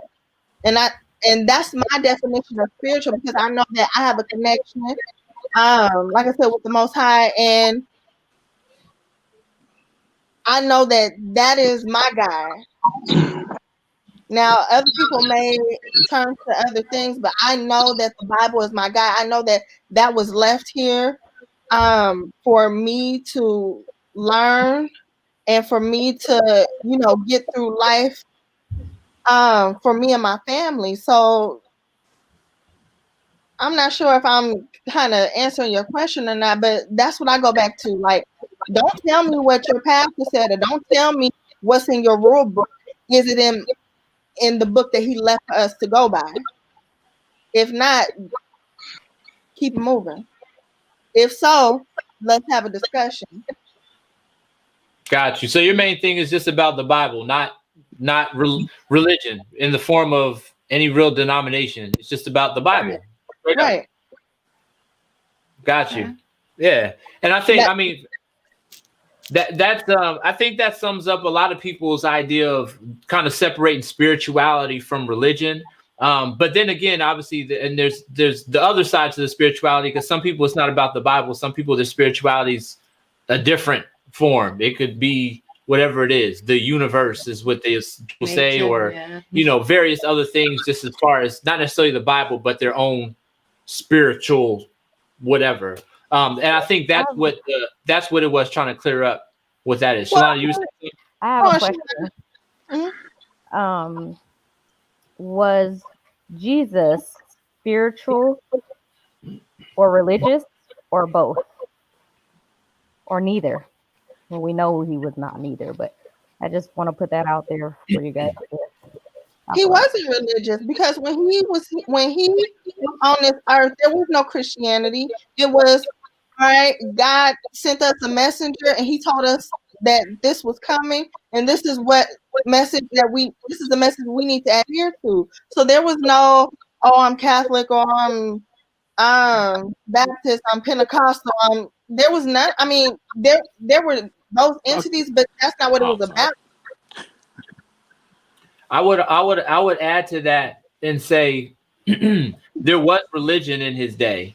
There was religion with regard to what was going on in their time. There was the temple, the Jewish temple. There was religion, and then to ask was he religious? It's weird. It's a weird question, because clearly Jesus had a relationship with the church, and the church at that time was the temple and everybody else in the church. So there was a relationship there, but his relationship with the church wasn't normal. Actually, the church hated him. The churches and the people in that time, the temple and a lot of people within that religion. So was he religious? In my opinion, I think he was, but I think the way he was religious was different than the way they were religious, because he had a relationship with the church, but it was just totally different. The church had it wrong, and you can almost look at that today and say, does our church have it wrong? Does the church today have it wrong? Not necessarily are Christians wrong, or people who love God and know the Bible wrong, but the church as an organized entity, whatever church, whether it's Adventist or not, does the organized entity of church, do they have it wrong? In a general sense speaking, that's how I kind of would look at it. And I would pose that to you guys. Like, is that something that you think that the church, as in this organized entity, do they have it wrong? Or are we good? Is everything good? I mean, I'm not going to flat out say that they have it wrong, but I have my strong opinions about things. Like I said, I have my questions, and so there's a lot of things about, and here's why religion has fallen off for me, because it doesn't account for advances in technology and evolution, just in the sense of evolution as how we evolve as a people, not like Darwinism and coming from fish and monkeys and stuff, but just us evolving. One of the things that I question about it is the use of CBD. And so we all did temperance and everything, and we were very down. CBD. What's that? The oil. It's the other strain, not the other strain, but it's part of marijuana. So like THC is what gets you high, but CBD is the one that has the healing properties, or so science is showing, But the church is going to be very anti, marijuana. And I'm not pro. I don't smoke. I never have. I'm not pro marijuana use. But with more that we're finding out how helpful that CBD is, like there is nothing that's going to take a hard stand biblically that's going to be like anti its use. But churches, religions have not evolved to at least have the discussion on things like that. You know what I mean? Modern medicine. I hear you. So I mean, and that's just one of the instances that there's plenty, but I don't know if this is what we want to do tonight, but yeah. Hey, John, we just talked about that. We talked about how far behind the church is with everything, with any and everything. It's unfortunately, I would say, far behind in many different things. One thing I would also say about the whole religion thing, like the one thing that I'll tell you one thing that I hate, right? I hate politics. I'm not a politics guy. Some people love politics, and that's all good. That's cool. That's their thing. I personally hate politics. I'm not a politics guy. The reason why, or a reason why, is because politics is very divisive. Politics will divide a nation, as you can clearly see in our world today. Politics is divisive, and I feel like, unfortunately, the more you get into, obviously, the organized church, I believe that religious aspect of it becomes political, and politics is a part of church. It is what it is. It's a part of church. So that's the tough part about the church experience, is in a not just a leadership role, but also just in a person attending role. You have to deal with the politics of the church. Like CC was talking about earlier, some of those politics of the church are just some of the things that are traditional that will lead someone away from the church, like earrings or some stupid mess like that, right? So when we're looking at religion and we're looking at church, for me, I'm seeing politics, and I would have thrown this at Tina, obviously, as so why obviously because you are the pastoral lead here, the resident pastor. But you have to deal with the politics of church on that kind of a level, right? How do you balance being able to deal with the politics of church versus just being able to focus on the fact that you're trying to get people to know who Jesus Christ is? Well, one, I don't have an agenda. And so because I don't have an agenda, I will say this. I think part of my saving grace, so I did not go to Oakwood. Please don't stone me, but I didn't go to Oakwood. I ended up getting my bachelor's of theology from Southern Adventist University. And while I took a communal hit for that, not because I chose Southern over Oakwood, but because that just happened to be where I lived at the time, I believe that the Lord placed me there so that I could develop a very close relationship with Dr. John Nixon Sr., who was a very spiritual leader in the Adventist church. And because of my relationship with him, he kind of caught me early. He shaped and molded me early on how important it is to put Christ first. So I don't get myself involved in a whole lot of I don't carry the women's ordination chip on my shoulder. I'm not, carrying a whole lot of issues with me. My focus. So I have a question when you're done. Sorry, go ahead. Okay. Yeah. So my focus is on doing the work that God has called me to do, asking God, how do you want me to lead the church? Paying attention to the things that are taking place in the church. When I need to speak, I speak, but I'm not, I don't know how else to answer the question. I just keep my focus is on doing the work that God has called me to do, whether the church accepts me or not, whether there's racism in the church and it's frustrating or not. The reality is I can't base my call to ministry. I can't base my relationship on all this other stuff that's happening around me. I have to be able to stay focused.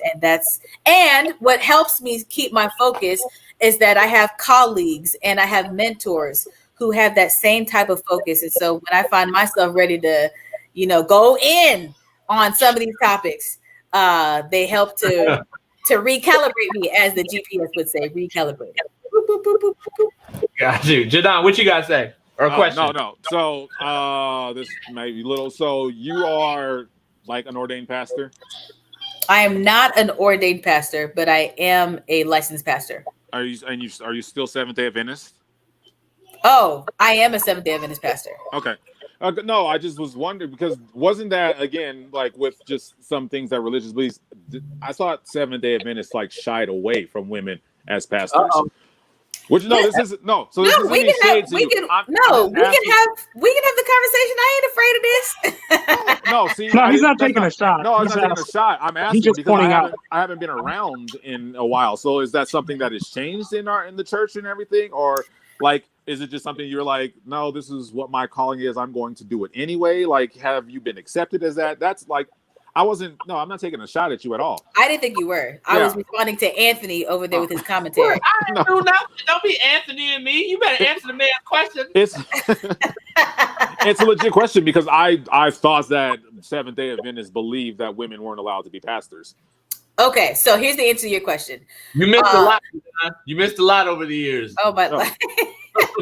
So the answer to your question is. So sorry to derail the conversation, but I was curious. No, you're fine, and I welcome the question. So the Adventist Church has never had a problem with women being pastors. Where they're having a problem is with women being ordained. And so for me, number one, I did not grow up wanting to be a pastor at all. Not even close. It wasn't anything I ever thought about. I answered the call to ministry late in my 20s. I know I look like, fresh and clean, like I'm like 20 something years old, but I'm pushing 40. I mean, we all are. Shalonda probably already there. Anthony probably already there. So I responded to the call late in my mid 20s because I felt that the Lord was leading me there. I responded to it not even realizing that this was an issue in the Adventist church. But and I tried to run from it. I tried to do many other things other than being a pastor, especially because I'm a woman. Yeah. And there are no pastors in my family. So I did not understand the call. It took me a long time to embrace doing something like this because I have zero background in it. But that's why the Lord told me I had to go to school first. So for me, the issue in the church is women cannot be ordained as pastors, which means that there are limitations. It's basically, I'm trying to soften this joint, but it's basically discrimination. That's all it is. Okay, and so do you not find that problematic? Of course I find it problematic. I absolutely find it problematic. But here's the thing though. I accepted my call on the basis that God called me regardless of what the church is doing. Okay. So I continue to minister and I'm being fruitful in my ministry, not because the church gave me, a green light and thumbs up and they're allowing me to function and flourish in all the ways that God has called me to, but I'm doing my thing because that's what God told me to do. All so right. Yes, it is frustrating to not be able to be fully embraced and accepted like my male colleagues. There are questions that I get that my male colleagues don't get. There are many more hoops that I have to jump through that my male colleagues don't have to. There is no grace for women pastors. Mm-hmm. And so I have had to learn how to navigate these things. But that has not, I guess what I'm trying to say is I'm a pastor because I'm being obedient to God's call, not because I'm waiting for permission from the structural permission in order to do it. Yeah. Oh, and a lot of respect for that. But so I guess I was saying like how there are like how the church, religion, however you want to say it, is behind in several things. That's another one. I'm like, why they still look at women almost like, you know, the 18th century or whatnot. You know what I mean? And that's, again, obviously no knock on you, and I don't even want to put it as like a knock on like the Adventist church, because I think that is in a lot of religions just across the board. But I will say this though. I'll say that I have to do that now. you know, I think that church in general, there are a lot of areas that need improvement, a lot of areas of improvement, a lot of areas of accountability, a lot of areas of growth. And I can tell you that from at least my perspective as a pastor, that one of the things I find frustrating is when people can diagnose the problem but not be willing to assist in making things better. And I feel like when there's so many talented people in this world that can really help to make, like, the group people that we came up with, you know, at whether it's Park Hill or Allen Chapel, the other place where I spent my earlier years, like, I mean, the church still needs the minds and the talents, and I mean, the church needs all hands on deck, because the reality is, whatever the problems are that are taking place in the church, they're not going to totally get solved by the people who've been there for a minute and may not even have the energy or the wherewithal to help with nothing. I don't know what I'm talking about at this point. I'm just my bad.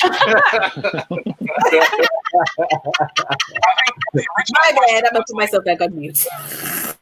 What did you say, James? I was going to say, wasn't the original question just like how has growing up in our church shaped where we are now? So I think that sounds like clearly even where we were kind of influenced you to be like, you know, it doesn't matter. I'm still going to go down this path. It feels like what's right to do. Yeah, I think thank you. That, you know what, I wish I could, you know, yes, thank you for bringing that back all the way. High five. Yes, high five for you. And that's really what it is. So, you know, so for me, it's like, okay, the church got issues. I want to help to, you know, make things better. Yeah. And I think that there's a whole lot of us that could be doing the exact same thing. Okay. All right. Well, hey, man, fair enough. Thanks for bringing thanks for catching Jadon up with the church and the woman's conversation. Y'all discussed that before. My bad. You know. No.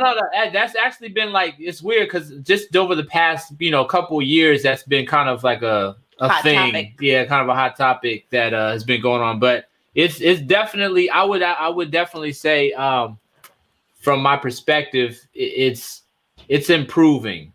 I don't know. Not that it's where it needs to be, but I it's feel improving. like we have these hot topics that just are hot for a minute and then they just kind of die, because, like, yes, like women's ordination is a hot topic, but Black Lives Matter is a hot topic right now.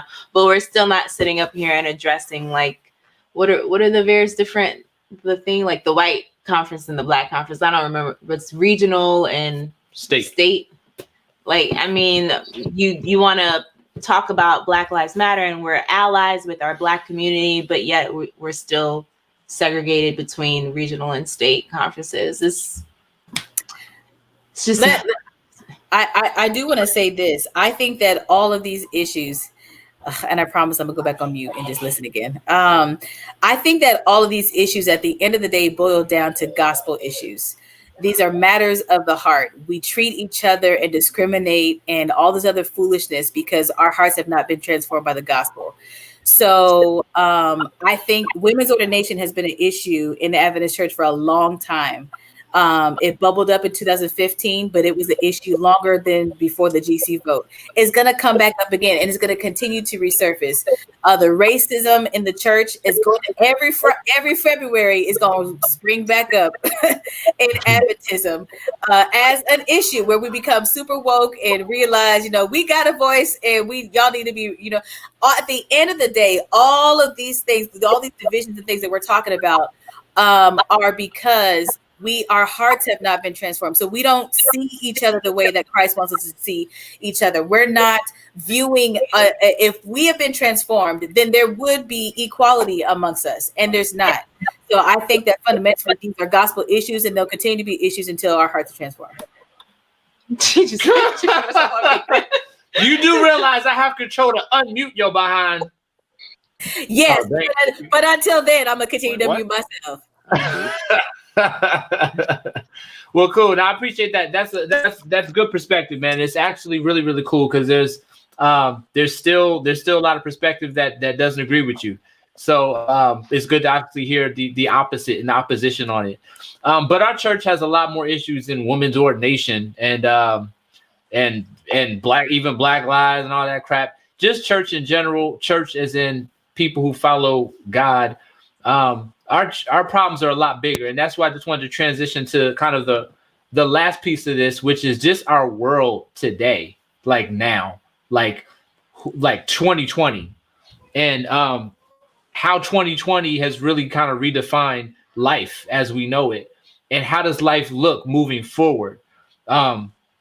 I don't know what you guys' whole COVID life has been like, but I'm interested to know, how has this whole 2020 experience been for you? You and your family or yourself or your individual? Especially who's it? Jadon, he works at a bar or at a restaurant. How has COVID changed that? Affected that? I mean, I did.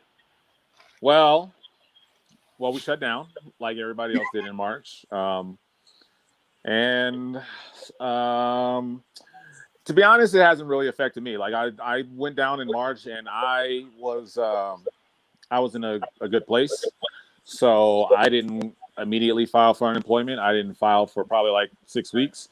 And then I got unemployment and that kept me sustained. And then I have a friend who owns a restaurant and he called me, probably like at the end of July. So it was about 2 days or the week before that the extra 600 was going to expire. And he called me and asked me how I was doing. And, we just were talking. And then, so right before we got off the phone, I was like, yo, how's the restaurant doing? Like, I'm sorry I haven't been out there since we reopened, but, my grandma's kind of high risk. I'm not just out willy nilly.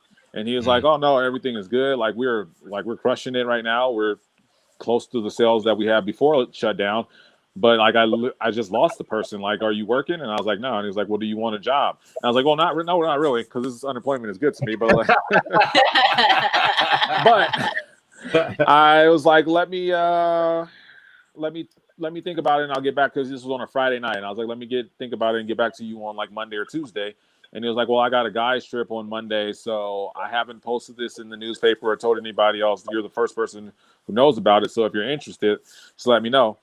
So I slept on it. I went on up there the next day to talk to him, and then I ended up taking the job. And I wasn't really thrilled about it, but I knew it was going to be a good opportunity, because even once this is all over, I knew this was going to be like a busy restaurant.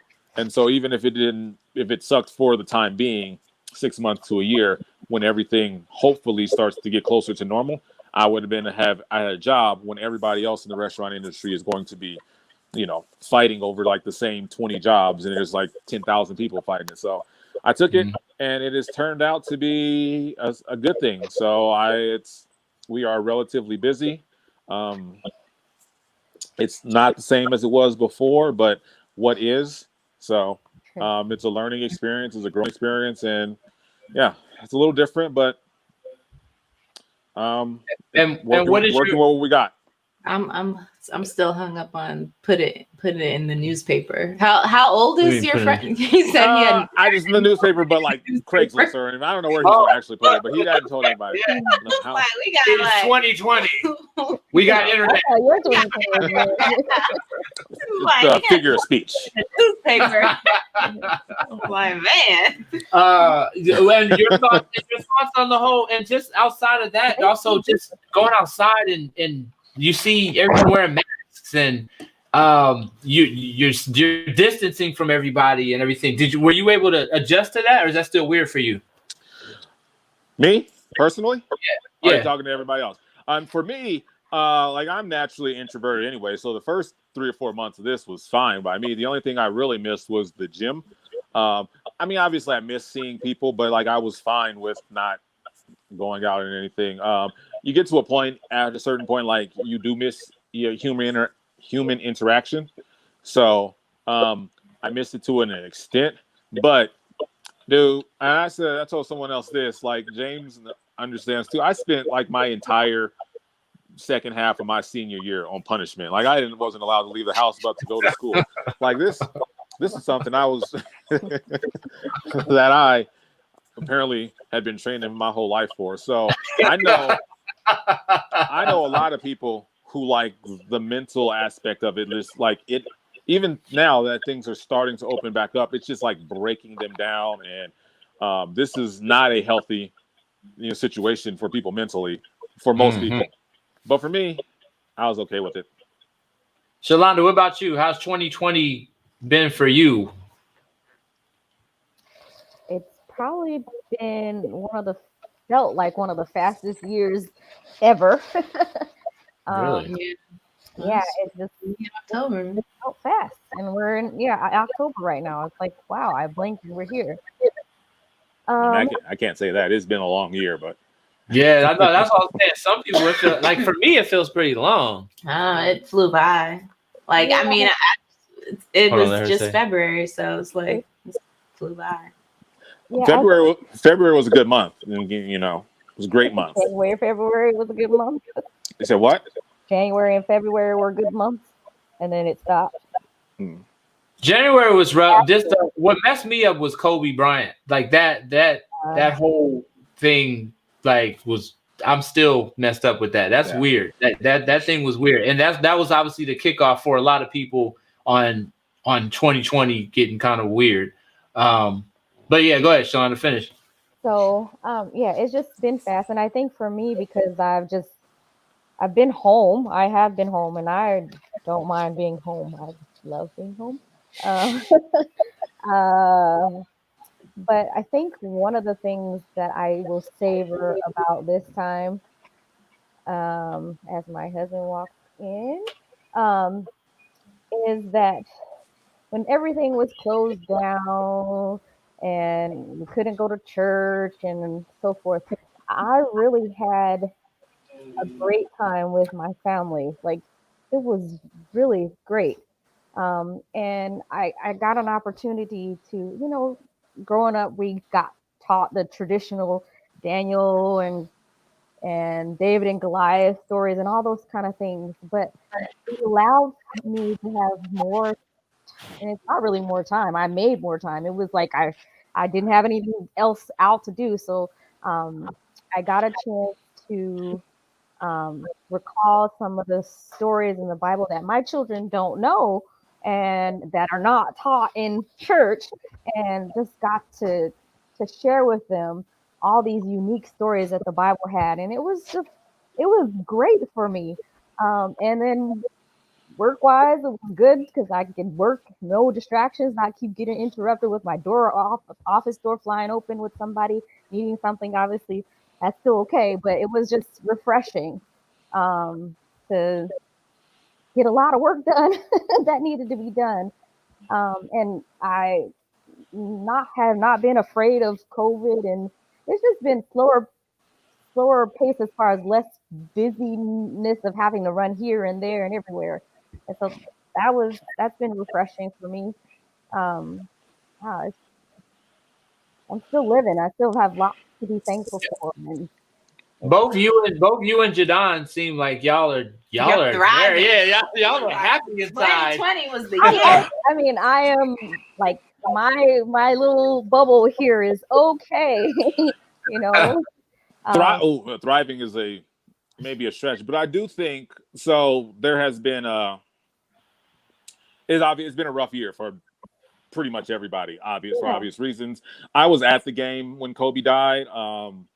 And then James and I went to Kansas City for the Super Bowl, and then my birthday, and then I got back, and within like 2 weeks, everything shut down. So that was the first couple of weeks, I'm sure for everybody, there was a rough part. But I saved more money than I had last year, and thousands of dollars. Yeah, I guess we're 10 months in now, but even by like June, I'd basically hit in 6 months what I did in 12 last year. So I'd saved more money. I think, and I don't think everybody's going to come out of this quarantine like this, because everybody's not built the same way. But this should have been a time for us as a country, for us as a people, to take a step back and reflect on some of the things like getting outside and exercising at a time when we couldn't go anywhere else, but like outside was a good thing. I think that in many ways, people should come out of this pandemic better people. I don't think that is how it's going to end up happening, but it was a time where you were forced to adapt, and you were forced to adjust, and you were forced to, you know, and like Shalonda said, she was like spending time with family. Um, if you have like stuff to get done around the house, like there was opportunity. There's too many people who just took this as a time to like wallow in self-pity, and I don't think that was the way to go about it. And again, I've had my tough times. I had a friend, James and I had a friend of ours die in April. My cousin's mom died, and I think in June. I just had a friend pass last week, 24 years old, and he died of cancer. So there have been some dark moments, but I think overall, I can't say I'll look back at 2020 as a good year, right? But I will look at it as like a time of transition, a pivotal moment, like in life, like where you were able to, take this difficult time, reevaluate everything, and then move forward. Or are you going to just come out of it the same? And I hope that I don't come out of it the same. Hope nobody comes out of it the same. I hope everybody comes out on the other end better. Yeah, agreed. You made a good point, but like there are some people who have, this has been a refreshing time for them, and they've, had some inspiration. But I think there are other people on the other side of that where this year has been a year from hell, and they don't know how to recover from it. So I don't know that we can necessarily place any type of judgment, and we all have to have our own experience of what the year brings for us. Absolutely, no judgment. But I think of it like, you ever in like a bad relationship and you just didn't know it was bad until it was over, and then you broke up, and then you realized that you were free, and this was your time to, how you say, do you, and all those type of things. I think that is where like the world is, particularly this country, in life. Like, we might have been in a bad relationship, we just didn't really know how bad it was until it was over, and now you look back and be like, oh, we were living unhealthily anyway. So now is a chance to, shift gears and move forward. Agreed. Jadon, you have a really good radio voice. I swear you need to be on a radio somewhere, yo. James, how was your 2020, man? It was, I would say it's been interesting. Not bad, because I think, like Jadon, so when I moved to Washington right after Thanksgiving. Before Thanksgiving. Yeah, that's right. Yeah. That's right, because I had to cancel plans with you. Yes. I left to beat a snowstorm, actually. So I moved to Kansas City. I moved to Washington. And for me, it was good to kind of be by myself and to be on my own and not to be around so many people for focusing on my job, being the director at a nonprofit that works with adults with disabilities. So for me, I got to throw myself into my work. I had no side project. I think the 2020 made me, it canceled all my other side projects. Like, I love traveling. I love going places.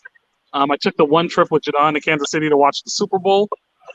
But other than that, it allowed me to focus, and I saved a lot of money, as Jadon did, like not going anywhere, not eating out a lot.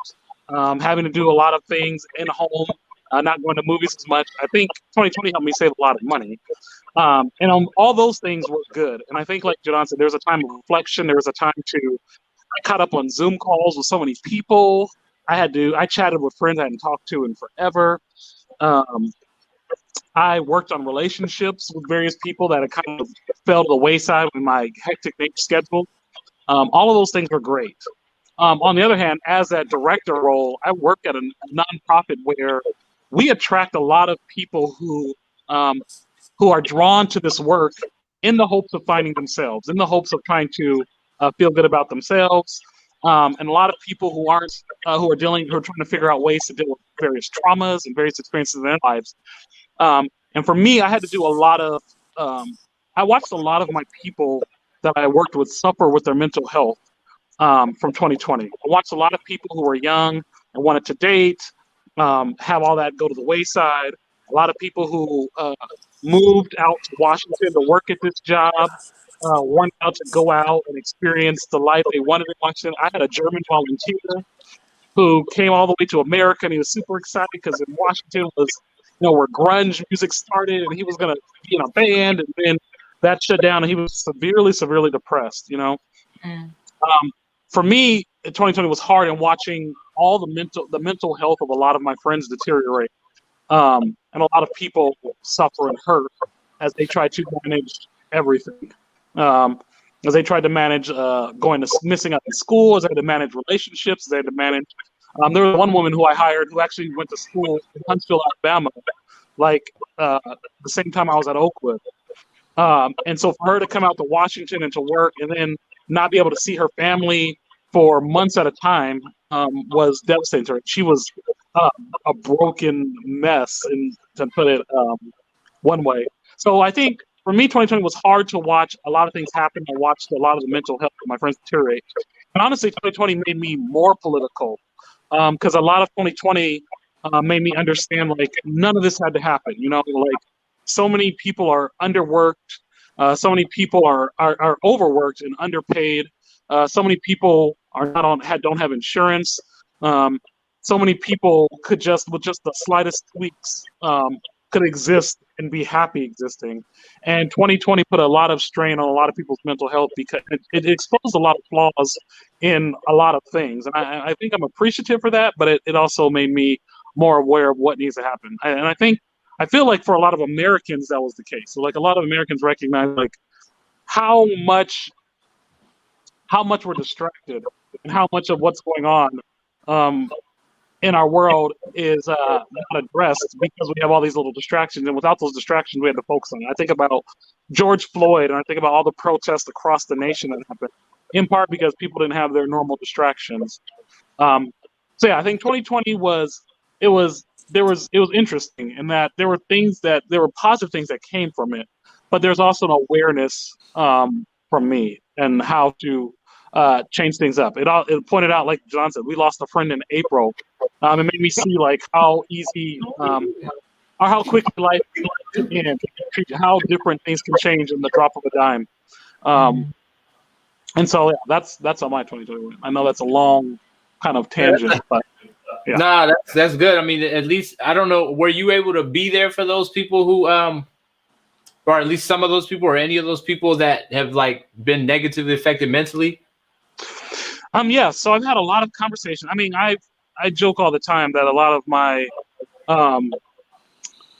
job is just putting out fires from various people who work there. Lots of people who just want to be their best selves and they give their all. And that brought on a whole nother conversation on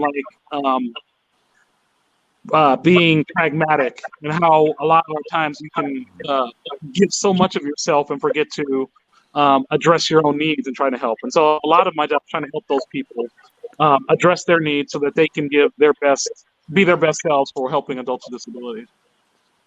That's what's up, man. I'm glad that it takes a special person to be able to even be around and deal and be there for people in any way, shape, or form who is struggling mentally, man. Mental health wise. Because you gotta be able to know how to deal with it. I don't think everybody has that ability. It's not an awareness, and it definitely needs to be something. Again, another thing where I recognize that our country definitely needs to address is more on how we look at how we treat disabled citizens in this country and homeless people. What? Oh, what's up? Hey, hello, and homeless people. Yeah, no, seriously. Shalonda, your husband. Is that what's up? Yeah, how's it going? I see you creeping in here, creeping in the convo. That's all good. Tina, how was your 2020? I think this is the year that never ends. That's how I feel. It is the year that is never ending. It's not been a good year for me. But the Lord has been good nevertheless. I will say that there are probably a couple of aha moments that I've had. I am an introvert.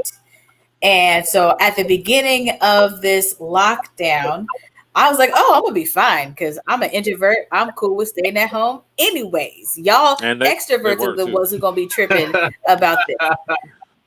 Oh, but then let me tell you something. Let me tell you, I found myself starting to itch for fellowship after a little bit. I was like, man, okay. So I had an awareness about myself. I mean, I know that I enjoy being around people, on my own terms, but but I discovered that even introverts, that at the end of the day, God created us for fellowship and relationships. And so that even though I recharge off of being on my own, off of silence and all the other stuff, I still need human contact. And I think that's been the hardest part, is not being able to have that human contact. A good portion of my colleagues I haven't even seen in person in a minute. We've been doing all these Zoom things, and I'm almost zoomed out. But this is the lot that we're all carrying. So yes, so many Zoom meetings. And just even as a pastor, like I'm having to, one of the interesting parts is that I'm having to quickly learn how to pastor my church online. I've developed some skills that I didn't realize that I had in order just to keep my head above water. So I've become a professional on graphics and video editing and all of these other types of things to keep myself, not just my head above water, but to, stay competitive with the rest of my colleagues that actually have budgets that I don't have. So yeah, my skills are sharper in order to pass my church. My church has been doing really well during this time. So that's been good. But personally, just missing being able to fellowship, all of the camp meetings and everything else was canceled. And so all of the opportunities that I did have to be able to hang out with my friends, all that got squashed. So that was very disappointing. And then the other part that I've not liked about 2020 is virtual learning. For those of you who have kids, it is whack. It is. Let me tell you something. I did not.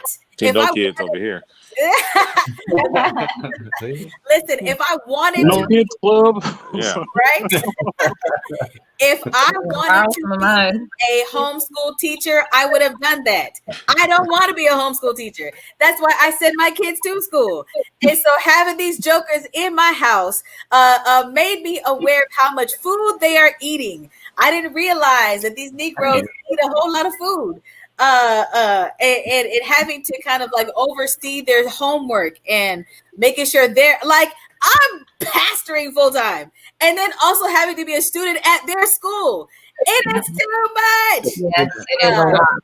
So I am anxious.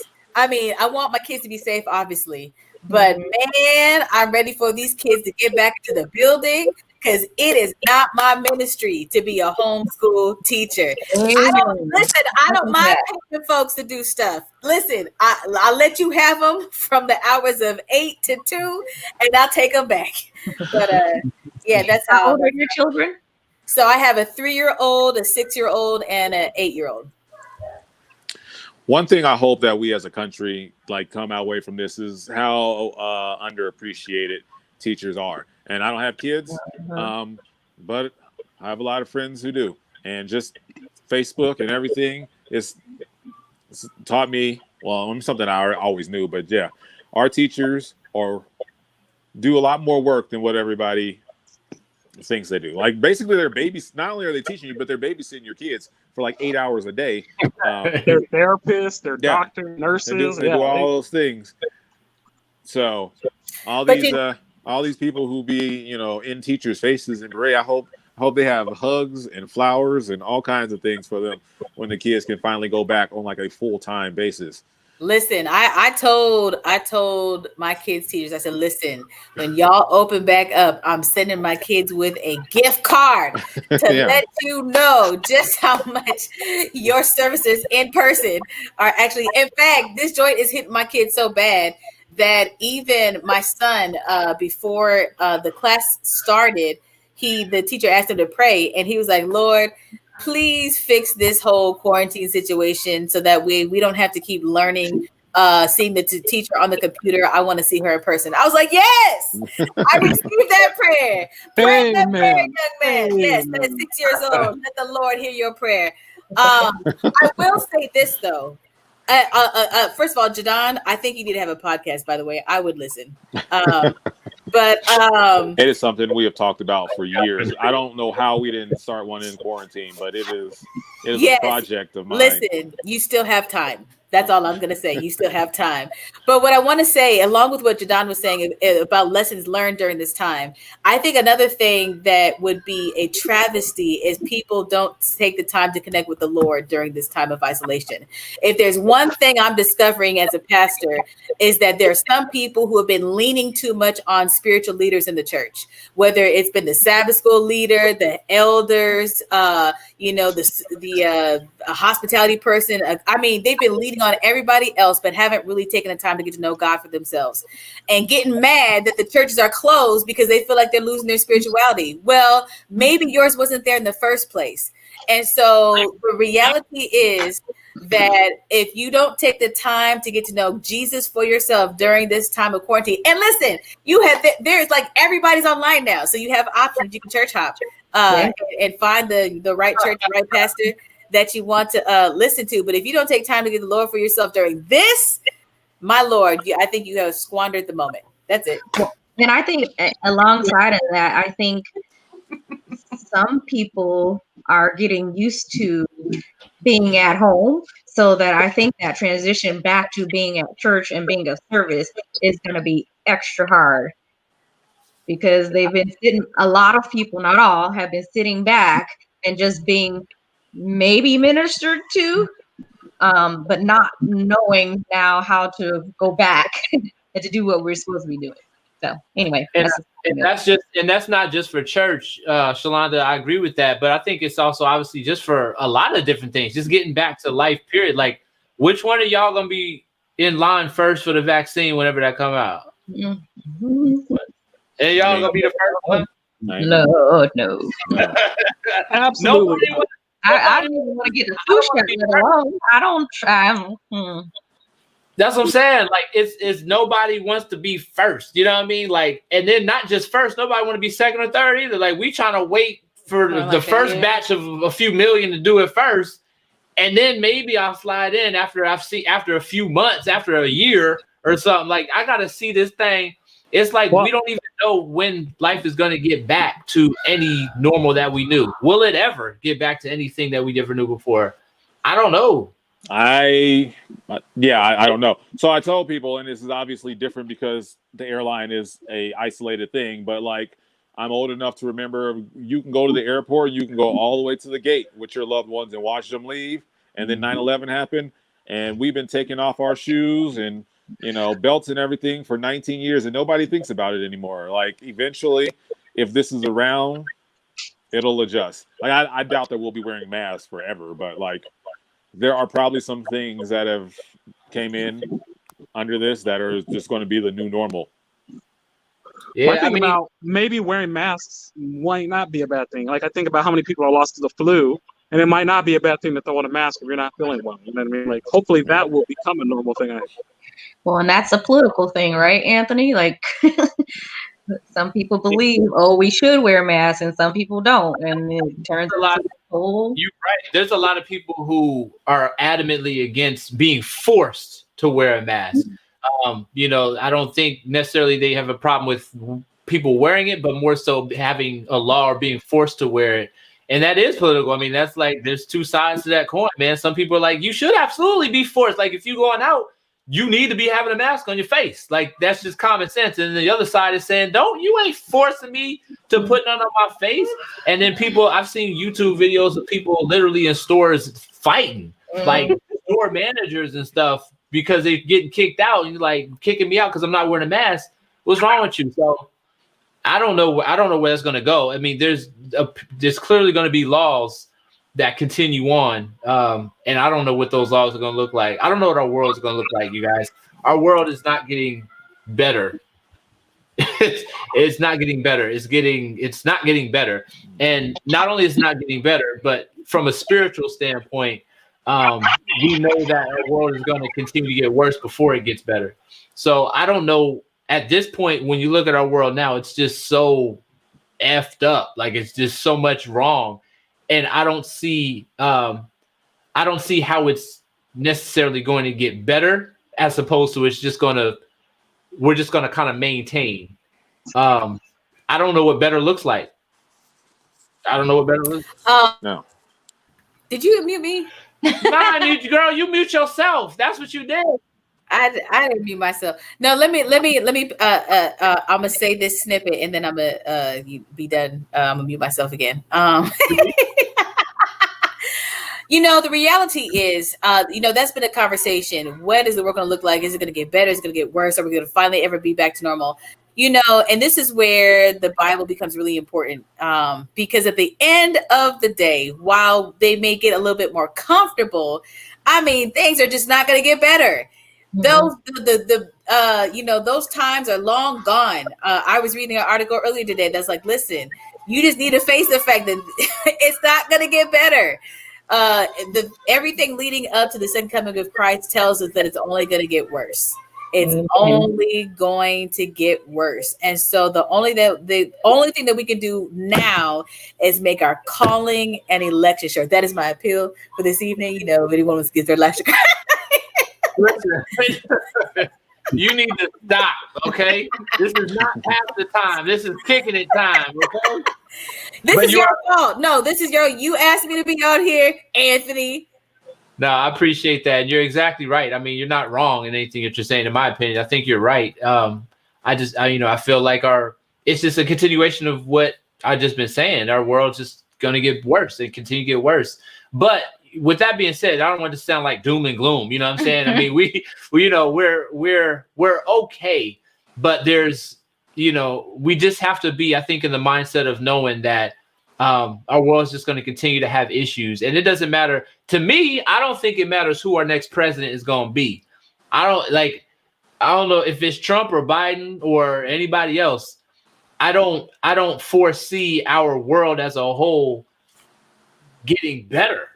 I mean, I feel like aspects of it will be different. I think aspects will be better, while other aspects may be worse. I think it'll get worse a lot quicker with one choice rather than another, though. So yeah, I mean, the level of worseness could be different in who is our next president, but just the fact. Let's just bring on the apocalypse. Listen, I'm going to Vancouver, so that's it. That's already that's the plan. Well, I mean, can't escape. No, you're still connected. Vancouver's still connected to us, so that's okay. But he won't be my president anymore. I'll have a prime minister then. Who's the prime minister of Canada? I don't know. I haven't learned that yet. It's Justin Trudeau or whatever. Trudeau. Thank you. Trudeau. Of course, y'all know. Wasn't he the guy who got in trouble a little bit ago over blackface? Blackface, yeah. Mm-hmm. But he also just created like $8 billion program for minorities to start their own businesses, like black minorities. So He's making up for it. He's buying his way out of blackface. Is that what the thing is happening? Okay, I never heard of that. I ain't heard of blackface thing.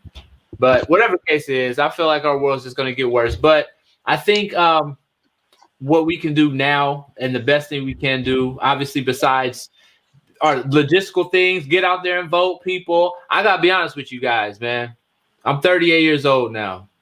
I never voted a day in my life. Oh, my Lord. I'm totally judging you for that. Yo, cast your stone. It's cool. I'll catch it and throw it back because I know you did some stupid stuff, too, in your life. But after 38 years, whatever that is, my 18. 18. I've never voted a day in my life, but I'll say this, and I'll probably do a whole different video on this.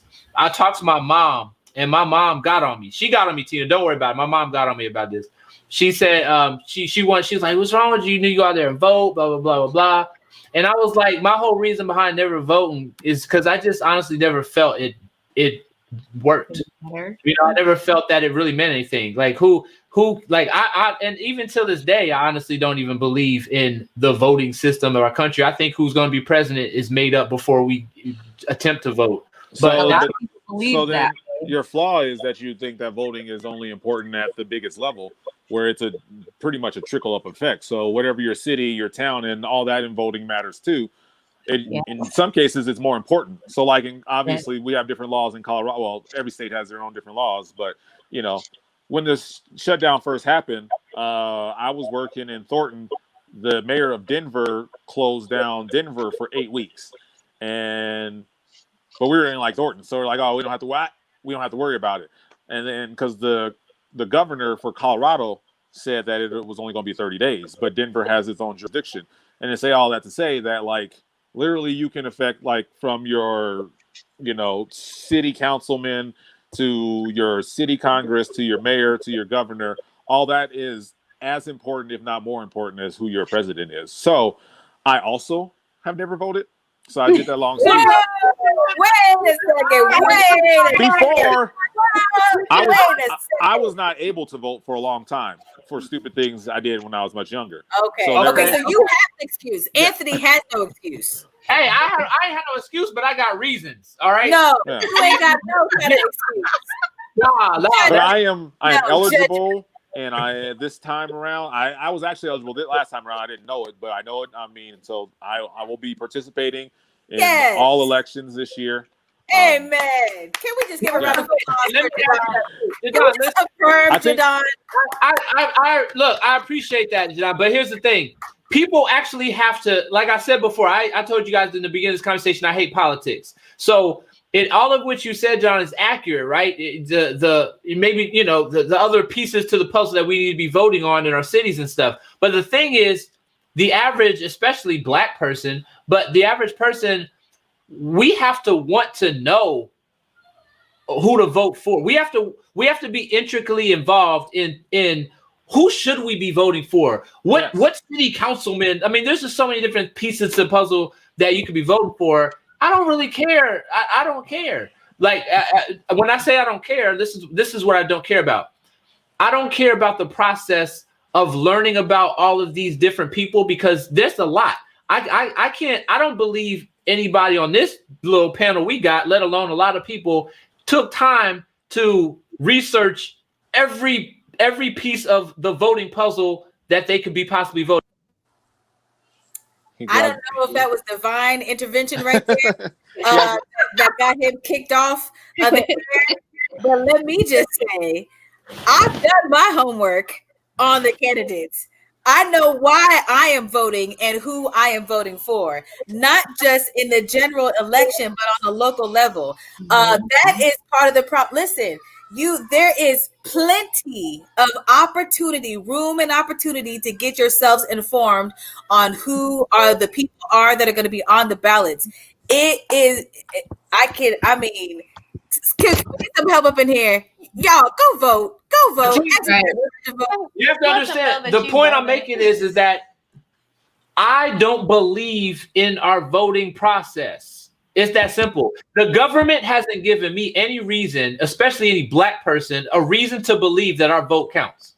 Look at the history of our. There's, even if you look at Obama, let's look at Obama, right? Obama, first black president we got. Boom. All right, cool. My personal conspiracy theory belief is that, and it's the same with every other dang president, it wasn't our vote that put him in a presidency. It was the powers that be put him in a presidency. Watch this. The history of our country, and listen to me very carefully. We're disagreeing with you. Keep going. The history of our country is founded. The history of our country is founded on one race being superior than the other. The foundation of our country, our forefathers of the country that brought this together. If it's almost like if you have a business, right? I have a business, so I can take my business and imagine my business is the United States of America. Okay, if I have a business and I'm the owner and I started this business, I'm the founder of this business. That means that I have control over every piece that comes under me on who's going to take over next.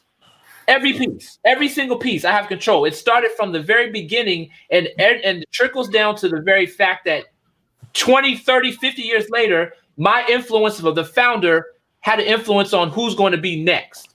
And I believe that our country is the exact same way. I believe, and I'm not speaking as I'm right. I'm just speaking as if this is my own thought theory on it. But our I hear your country, thought. But here's the thing, is founded on something, and I don't believe that. And hopefully, I pray to God that you guys understand that there are entities that are bigger than we that we know that are running things that you guys think that we're not running. But with that being, are you calling the Illuminati? Is that what you're saying? But here's the thing. Deep state. So how does anything change? And even like, remember we used to have those like meetings and stuff for like voting for the people and the leaders in our church, and like hardly anybody would ever show up. Like if voting is your way to voice your opinion, and whether what you want happens or not, if you don't voice your opinion, then you can't really complain about what's going on. You know what I mean? So that's your way of saying, hey, like, I object. They might not listen to you, but if you don't say anything, then you can never say, well, they never knew. Or you know what I mean? But and I would say that if you look across like just our country, the places, like, for instance, there was like, they did homework on something, and it was like 5,000 people died because a lot of governors, Republican governors, outright rejected Obamacare. Just like, they literally just rejected free money that was set aside for them. But places that had governors that were more blue accepted that, and it saved lives. I mean, if you look not just at the presidency, but if you look at like even judges and sheriffs and stuff like that, voting has made a difference in some of those places. Like Colorado is a good example of when they legalized marijuana, they got so much more money in taxes and stuff, and that allowed them to create new programs and do things with that extra money. And that's from everyone just voting yes for marijuana. I think yes, it can feel at times like it doesn't matter. I mean, but I think of now how the great lengths that they're going through. Like you look at Georgia. Like I wish Cece was here for this. You look at what happened with like Kemp, or you look at Georgia, who they suppressed votes. They made it to where black people had to line up for like 5 and 6 hours to vote. Like it was intentional to discourage them, because it does matter, and that those little things do make a difference. You know, when George Bush's brother won Florida, that allowed him to be in charge of the recount, and that did a whole thing, which led to a whole other thing. And that was just because his brother was a governor in Florida. I think there are trickle effects, and it can feel hopeless, but I think it's important to look at where you can make a difference. I'm not saying you need to vote on everything all the time, but I think there are places where you can live. I mean, I had a friend in Kansas who lost just on his salary. He was making $100,000 a year to be the commissioner in Kansas City, and he lost by 14 votes. So he just had like 15 people vote for him. He would have won and been in charge of like creating parks and stuff like that. So I think if you look around in your area where you can make a difference, you can make that difference. So like, I do understand if you're in Houston and you might think like, oh, voting for Donald Trump doesn't matter because it's Texas and blah, blah, blah. But you might be able to make a difference in Houston. You might be able to make a difference on who your AG is.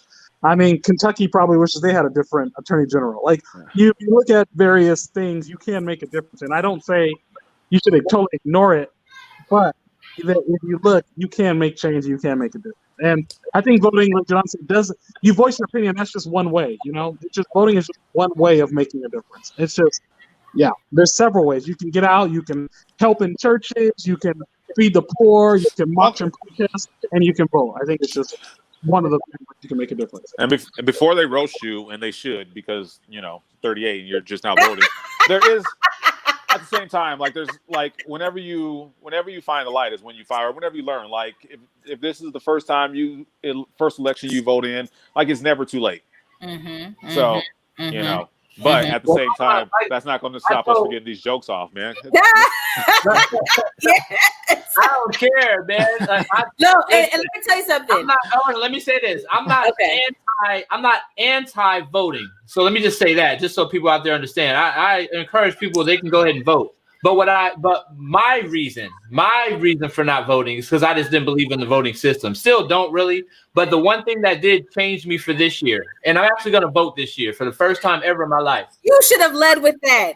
No, I don't care. Look, Just tell them that I you don't care. vote. I don't do this for your approval. I don't care about what I'm just telling you my experience. So my experience, I told my mom this. I was like, Mom, I'm gonna vote because, and this is the reason why. Well, a reason why. Number one, because of her. Like she really encouraged me to. But two, one of the things I realized is that all these years I never voted. If I vote this year, it can't be any worse than not voting. Like it can't be any worse. I vote. I never voted in my life, and look where we're at now. If I vote this year, well, I mean, is it going to get any worse? Is it bad? Is it going to be a negative thing if I actually do vote? I mean, I guess that's the reason, man. It's the reason. I'm with you, Jadon. It's the reason. Because I'm not voting because I believe that it's gonna legit. I don't believe it's going to make a difference. I don't. That's just my personal feeling. I don't believe it's going to make a difference. It is what it is. I don't believe it. But at the same time, I can also vote, and I still believe it's not going to make a difference. But hey, at least I voted, and we'll see what happens. So and I would encourage you to look up and down that list. You're in Maryland, right? Yeah. Yeah, I would say look up and down that list and see where you can make change. Like look up judges, look up people who are terrible. Like you can vote out terrible people, if only to take away like, oh, that's a bad person. And if enough of us vote, this person's not going to make a salary. Like those things do matter, you know. So I was just look up and down your board. And do you have kids, Anthony? Yeah, I got two. Are you involved? I mean, with their schooling and everything? Yeah, I guess we're doing. What I'm going is like even if you just choose not to vote, like this, like.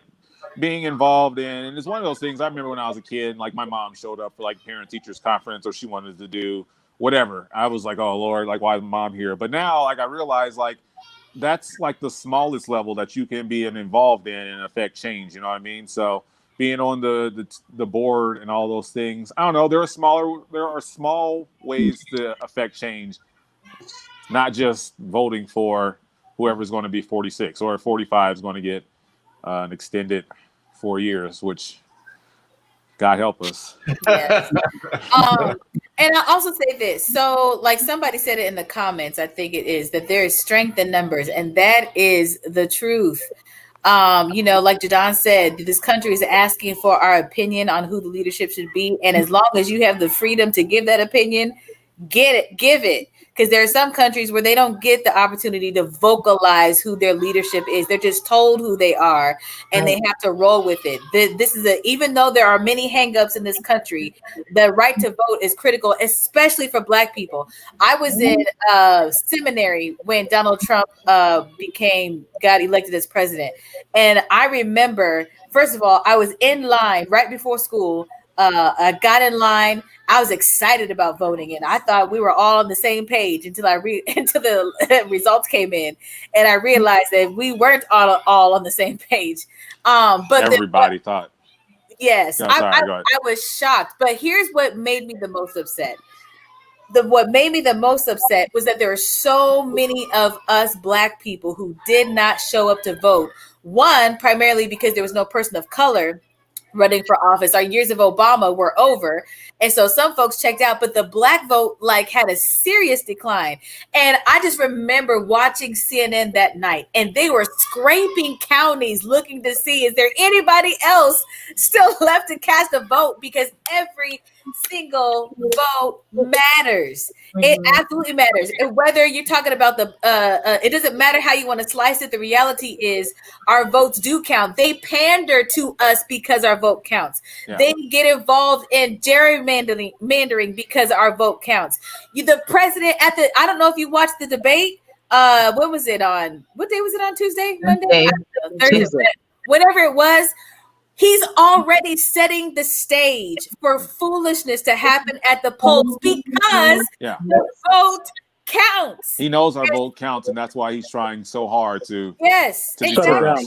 So he's trying to set up a fraudulent election, and totally trying to. He's trying to scare. We did the same thing the last time. Yes, create fear.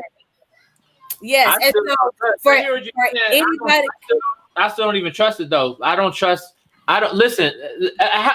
Help me understand, because maybe you guys know. You guys are the voters. You guys are involved. Y'all are about that life, right? The riddle me this, okay? Help me understand as a person who don't believe. How do we know that if I send in my vote, I mail it in, it's gonna count? How do I know that? I mean, you don't, but you have to have faith, exactly. right? That's not a right reason to not. Yeah. Just because it may not, it just like because in a lot of places they rely. I mean, like I said, because of the pandering, if only that, they're gonna make sure that they get the vote because that vote does matter to a lot of people. A lot of people do want that vote. Look, you guys have to understand that you're talking to me, but you're also talking to a whole bunch of people who are watching now or who may watch later who feel the same way as I do. So you gotta let people like me understand why it is important to vote, not just say it's important to vote, because we hear it all the time. Oh, it's important to vote. Your vote counts. I mean, it's all over, and I get it. I get the message there. The problem that I personally have, and I think a lot of people that may have the same mentality as I do, is that we just don't believe it. Right? We don't have a reason to believe that the vote does count. We don't. I just don't see it. Now, with that being said, like you were just kind of saying, okay, well, I think Shalonda said it. That's not necessarily the reason not to vote, but you know, if you don't know for sure if your vote's going to get there or not. So, but at the same time, it's also not really a reason for me to vote. It's like, why should we? Besides, your vote counts. And I think that message is not effectively given to people like me who choose not to vote. I disagree. I think that the answer has been given to the non-voters time after time after time. Y'all just ain't listening or paying attention. There are plenty of people who are from a local level to even a national level who are explaining the reason why it actually matters and it does count. And let me also say something, because you're talking about, what I hear you particularly talking about is the mail-in ballots. I've never mailed in a ballot. I've always voted in person, and I intend to early vote in this election. I want to go in person. I'm one of those kind of people. But I will say that it takes about as much faith to do this as it does anything else. Yeah. So go vote. I've actually been a part of. Why would you put your faith in it? That doesn't make no sense. Like I'm not. Well, I would say, it takes faith, but why would I put my faith in this system? What is this? What has this system ever done for me as a black man in this country to make me have faith in it? I mean, I understand the distrust of the government. Yeah, being distrustful of the government, because we've had a long history of being screwed over by our government, by America. You know what I mean? Like there has been so I understand that. I would say, like anything else, you would just kind of explore it. Like whether you volunteer at the polls, whether you shadow someone, I would say look into the system and see why you should believe it, and also learn why you might be hurting it by not voting, rather than just saying, "Oh, that doesn't matter," and going on about your business. Like, why do I throw my trash in the trash can? Every little bit helps. Like, I could throw my trash on the ground and go to him with like, "Oh, it's all gonna burn anyway," or "What is my little bit help?" But I mean, it does help. And by exploring, I would say explore that system and see why it might be worth investing in. And I would add to that, I've actually worked the polls versus being live with people coming in and also doing mail-in, people having their mail-in ballots and counting them and ensuring that they are counted from the level that I have. So I have that experience where that it is counting you, and they print it out for you right there at the polls, like who won which thing and who did this, like per district or whatever have you. So it's being counted, and I don't know. It's just because I've seen it. I've been a part of it, and the outcome is there. Like, would you not vote for something that, like, say your children would benefit if they did go to school, like they needed more money towards transportation? Are you going to say, well, I don't believe in the voting system, so I'm not going to vote? But if you don't vote and it doesn't pass, then your children don't benefit from what they could have benefited from. Those are the things that you can actually see tangible, that is real, that my vote does count. And I agree with you, Shalonda. I think if I believed in the voting, like when I say voting system, I'm looking at it individually to whatever it is I'm voting for. You know what I'm saying? So, in a situation where, all right, something's happening with my school, we need the parents to vote to do this, I would believe in that. It just kind of depends on the particular situation, but in the general idea of voting for a political office is kind of the theme that we're on here. Unfortunately, I just don't believe in it. I don't have a reason to, but I will say, I got you, Tina. I will say I did like what James said, because I agree with it and that's my point in this year. Why James saying kind of explore it. And that's what I'm gonna do. I'm gonna do it this year. I'm gonna explore it. I'm gonna vote, and I'm gonna just see what happens. I mean, I've never done it before, so why not? You know what I'm saying? And see what happens. The process of you voting, it will not cause harm to you. But I would say also, like, don't. It's also like anything else you invest in. Like, it's not going to necessarily happen and change overnight. So don't vote and be like, "Damn, I didn't win. This clearly doesn't work. I'm out." Like, hopefully that's not what happened. Like, hopefully you look into it and like say, or maybe even explore, like, how do I make sure my voice is heard? Like, what does that look like? Is that me using my podcast to reach out to people in Maryland? Is that me going to the polling system and seeing what's happening? Is it me talking to other pastors in my area and finding out, like, who in their congregation is holding out? Like, if you were to get 5 pastors to just go out and tell their congregation, "Hey, go vote," like, that could be 100 votes that you would use to tilt something.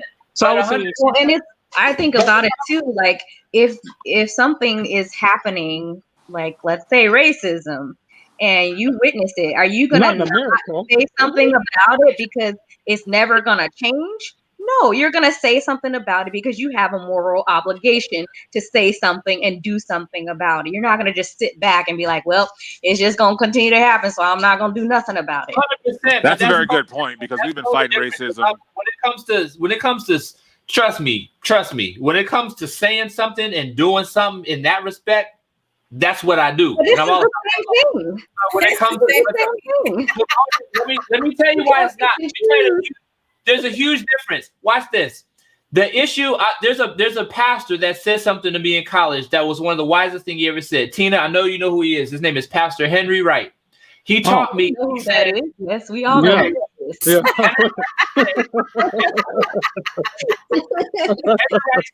He said, "The hardest people to lead are the uninformed." If people aren't not informed about something, you cannot lead the irony on this right here. Exactly. Did I high five? Yes. You always try to give me a high five and smile, then inform me of what you know, okay? No, inform yourself. Inform me this. I want to know right now, from all the smiles and high fives on this page, I want to know this. How exactly does the voting process work where every vote is confirmed that it counts? I mean, I think that's a thing to where when we talk about informing yourself, is you can't, like, this panel may not have that answer, and that should be something Nobody has the answer, James. Want to know why? Because they are not transparent. That's the issue. There's no transparency in this. There's no transparency in each vote. It will be different. Check it. It will be different if your votes was like, all right, cool. If I press a button, and I'm using this as kind of an exaggeratory example, but if I press a button and that button shows up on the screen, it says Anthony voted yay, it's supposed to nay. That's transparency, right? I can see my vote. Everyone else can count my vote and the other people's votes. We can see it, right? The transparent record of how you voted. Transparency in the voting system for political office. There's no transparency. None. We can make that argument for literally everything in life, though, right? Like, if you go to I don't know, if you go and order a quarter pounder, do you watch them weigh it? Like, do you watch them when you see the sign on the door that says employees must quarter pounds? Yeah, I can care less. Is it tasty? That's what I want to know. Is it tasty? So I think we're But is it even real meat? Are there? You see Right. You those don't know if signs it's that say forced. people should be You washing don't know their if it's hands? Like, yeah. I don't If think you we're want going to convince you Are you that the quarter you're going pounder to with have to convince yourself. America? Oh, That's God. totally different. I'm Yo, just saying, if we you're have to looking, do a part 2 because Anthony is wilding out on this thing. I don't think that we're going to do any. Hey, He's going to come up with any excuse not Just to like do. if you got exactly. without the transparency of actually knowing what's going on, then are you just simply putting your faith in a system that you don't know? Unless of course, from a spiritual perspective, you're going with the faith in God and going with the faith in that aspect of it. That's totally different. But obviously, just with regard to the voting process itself, you're voting having faith in a system that is not transparent on how it works. I mean, I guess I put my faith in all kinds of things that I don't know. I don't know exactly how a car works, but I get behind one every single Or day. Right? Wi-Fi. We don't know how Wi-Fi works. Right. We don't know not- how pastors are selected and sent to their churches. There's a whole system that we don't know. They're not But completely it's not different because you buy a car and you assume that you're going to be able to, when you step on the brake, it's going to work. That's right. Absolutely not. But not. When you buy a car, you go, you test drive it, you see it work. I can open the trunk of the car, look inside of it. I can see Please don't look in the truck for anything for your And this is where transparency of the car. No. Okay. Anthony, part 2. Yeah. Look, there's only part 2 because you have zero answer. That's the point. There's no transparency in the voting system. That's Hey, watch this. Make me be quiet by simply informing me how the voting process works where we know our vote counts. Just let me know. We've just went through this process with you, but you're not obtaining or retaining the information that we've shared with you. No, one more time. One more time, really, Anthony. One more time. It takes you gotta have faith. It takes a level. It takes a level of trust that you have with basically everything in life. Like you trust that your car is going to work. You trust that when you take it to the mechanic and they say that they fixed the brakes and that it's going to get you all the way home, it's going to get you further than just out of their parking lot. Like you just put, I don't know. I don't know how to explain it aside from putting 100 million ballots and going each one. Well, this one says Biden and this one says Trump. Like, unless someone can do that, there's never going to be a way to prove it.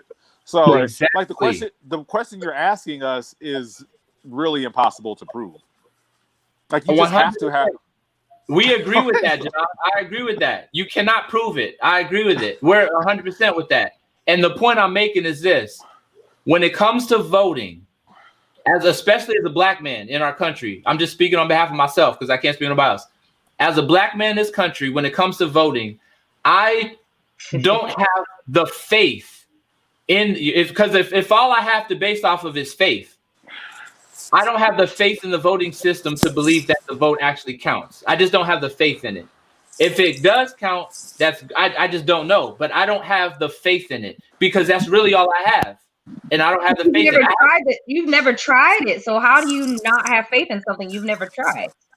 Because I've seen it, and I've seen what happened in Florida when votes weren't counted, when they had to recount. I've seen. There's your evidence that there was something that happened that was wrong. They want you to believe that, and they're succeeding. So that's what they want. Like the black, not just the black, but as you said, the uninformed and the uneducated. They want us to think that something is afoot, and therefore we're not going to go vote. And that's what keeps happening. And that is one of the reasons why we are never getting what we want, because there's always, and you go research it election after election, a huge portion of the black community who's not voting, one, because they're trying to stop us from voting, and two, because they have convinced a lot of us. It's not just you. Yeah. So like you're not the first person I've heard say that, probably the first person today, but it's not like this is an uncommon thought. Right. Absolutely. I would agree with that. Like Florida went out of their way to make sure that people in prison or felons could vote, and then immediately made it to where they couldn't by dropping all these heavy fines on them. Like, oh, you can't vote till you pay a fine. Like, they're going to great lengths. In Louisville, Kentucky, they made it to where only one station was available to like 400,000 people or something insane. So like, people were waiting in line for hours. Like, they're going to great lengths. Powerful people are going to great lengths to prevent voting. And I think for me, that tells me enough to know how important it is for them to stop that, because they really want you to not. They want to make. There's been historically a movement to try to keep as many people as possible from voting because it works in their favor, in people's favor, to keep the poor from voting, to keep the Black people from voting, to keep felons from voting, because all of those things keep the powerful people in power. It's called sowing seeds of doubt. You know, that's the tactic of Satan as well. He wants you to doubt God's love for you because, you know, this bad thing happened to you, this bad thing happened to you, so God doesn't love me because all these bad things keep happening to me. But is it really that God doesn't love you, or is it Satan trying to sow doubt, seeds of doubt in your mind? This is the same process of, you know, like John said, a lot of people think like you because, you know, that, and same with James. Like, it's just, it's a tactic. You're right, and I think hopefully people understand that there's a lot of people who think like me because they legitimately have a reason to. And so when people acknowledge that they have a reason, like we have a reason not to believe. We have a reason not to believe that our vote counts. We have a reason not to believe in these things. So, you know, to acknowledge the fact that, okay, there's a legit reason why they don't believe this, that the vote counts, because this happened in the past, or because, you know, whatever the case is. And so addressing those particular reasons and helping people to have a better understanding and to be genuinely informed of a process, I think is what's gonna get people like me to actually get out and vote. Because if we don't believe that a vote counts, it's just never gonna happen. And the world was that? Oh, sorry. Sound like a drummer. But yeah, as long as we can legit have an understanding as to. I just want to punch James's friend Danny Green in the face, but that's okay. Go ahead. Okay. I agree. The reason is hey, John, I'm not watching right now, so don't say nothing else about that, please. Please. No, you're fine. Please. Yeah, I ain't saying. Please. Thank you. Thank you. Anyway, so listen, but I do appreciate you guys. Listen, I wanna dang, how long has it been? We were on this joint for almost 3 hours, you guys. I've been on it for 3 hours. I want to say thank you, James. I think what you just said recently actually is a very pro argument to someone like me going out and actually voting. The fact that people go through great lengths to actually get people to not vote or to mess up a voting system or the things like that, that should show someone. Matt, we lost you. My bad. There we go. So yeah, that should give a people understanding as to, well, why would people go through those great lengths if it didn't really have an effect? So I think that's a legit argument there, or at least something to look at. And the fact that Shalonda, you actually saying that you actually worked some of these voting things. I've never met anybody or talked to anybody who's had that experience before, and I have faith in you. You don't seem like the lying type. No, but I have faith in you, so I believe in you. With that being said, I need you to be the one that's counting my vote if I vote, so I know it goes. Well, move to Michigan, and I will do that. Oh, you in Michigan? I am in Michigan. Yeah, you guys got some fun things out there going on. So. Oh yeah. Yeah, points, man. That's a whole. Jadon, is he still coming up? Stop it. I'm sorry, man. I'm just stop it, Jadon. Stop it. I'm done. Listen. No, they had nothing. They had nothing to do with the result. I can't hear this. All right. I'm waiting. I'm not telling you anything about the game. I'm just shaking my head. Thank you. I don't even want to hear it. I don't want to hear sadness or anything because I don't know what's going on. Anyway, all right, yo, I want to let you guys go, but I just want to say a quick prayer real fast with everybody. Again, I appreciate you guys coming through and coming on and trying to talk some sense into me with the voting thing. It didn't work. That was definitely an unexpected turn, but it was. It's glad I'm glad to have the conversation with anybody, anytime. So. Yeah, and it like legit though, for real. You guys did bring up some very, very good and valuable things. And like as I said before, I'm already going to be voting anyway. But to give me a little bit more faith in the system you guys put a little seed in there. So I appreciate you guys for that. Let's go ahead and say a quick prayer, especially for Jadon, since he's going crazy over there about this game. And I don't know what's happening. No, I'm not going crazy about the game. I just, All right, no, I don't want no. Just go. Let's go. Anyway, let's go ahead and say a quick prayer, man. Y'all ready? Yep. Father, Lord, thank you for this opportunity that we had to speak about so much tonight. Thank you for everyone who was able to come on tonight and had to leave early. Thank you for Shalonda, James, and Jadon, CC, and Tina, even Jonathan poking his head in and dipping out. Lord, just thank you for everybody who was able to participate. Tonight, Father, we just want to ask you for your continued wisdom over our lives. We're all at different places in our lives right now, especially from childhood. But we appreciate, Father, where you've taken us, and we just ask that you help us to continue to grow. And most importantly, may we grow closer to you, not anyone or anything else, but just closer to you in all that we do. That's it for now, Lord. Be with James and his continued journey with his business, his nonprofit. Be with Jadon on his new venture into this job. Help him do well and exceed and excel. Continue, Lord, to be with Shalonda and, of course, her husband and their children as they grow together as a family and grow together with you.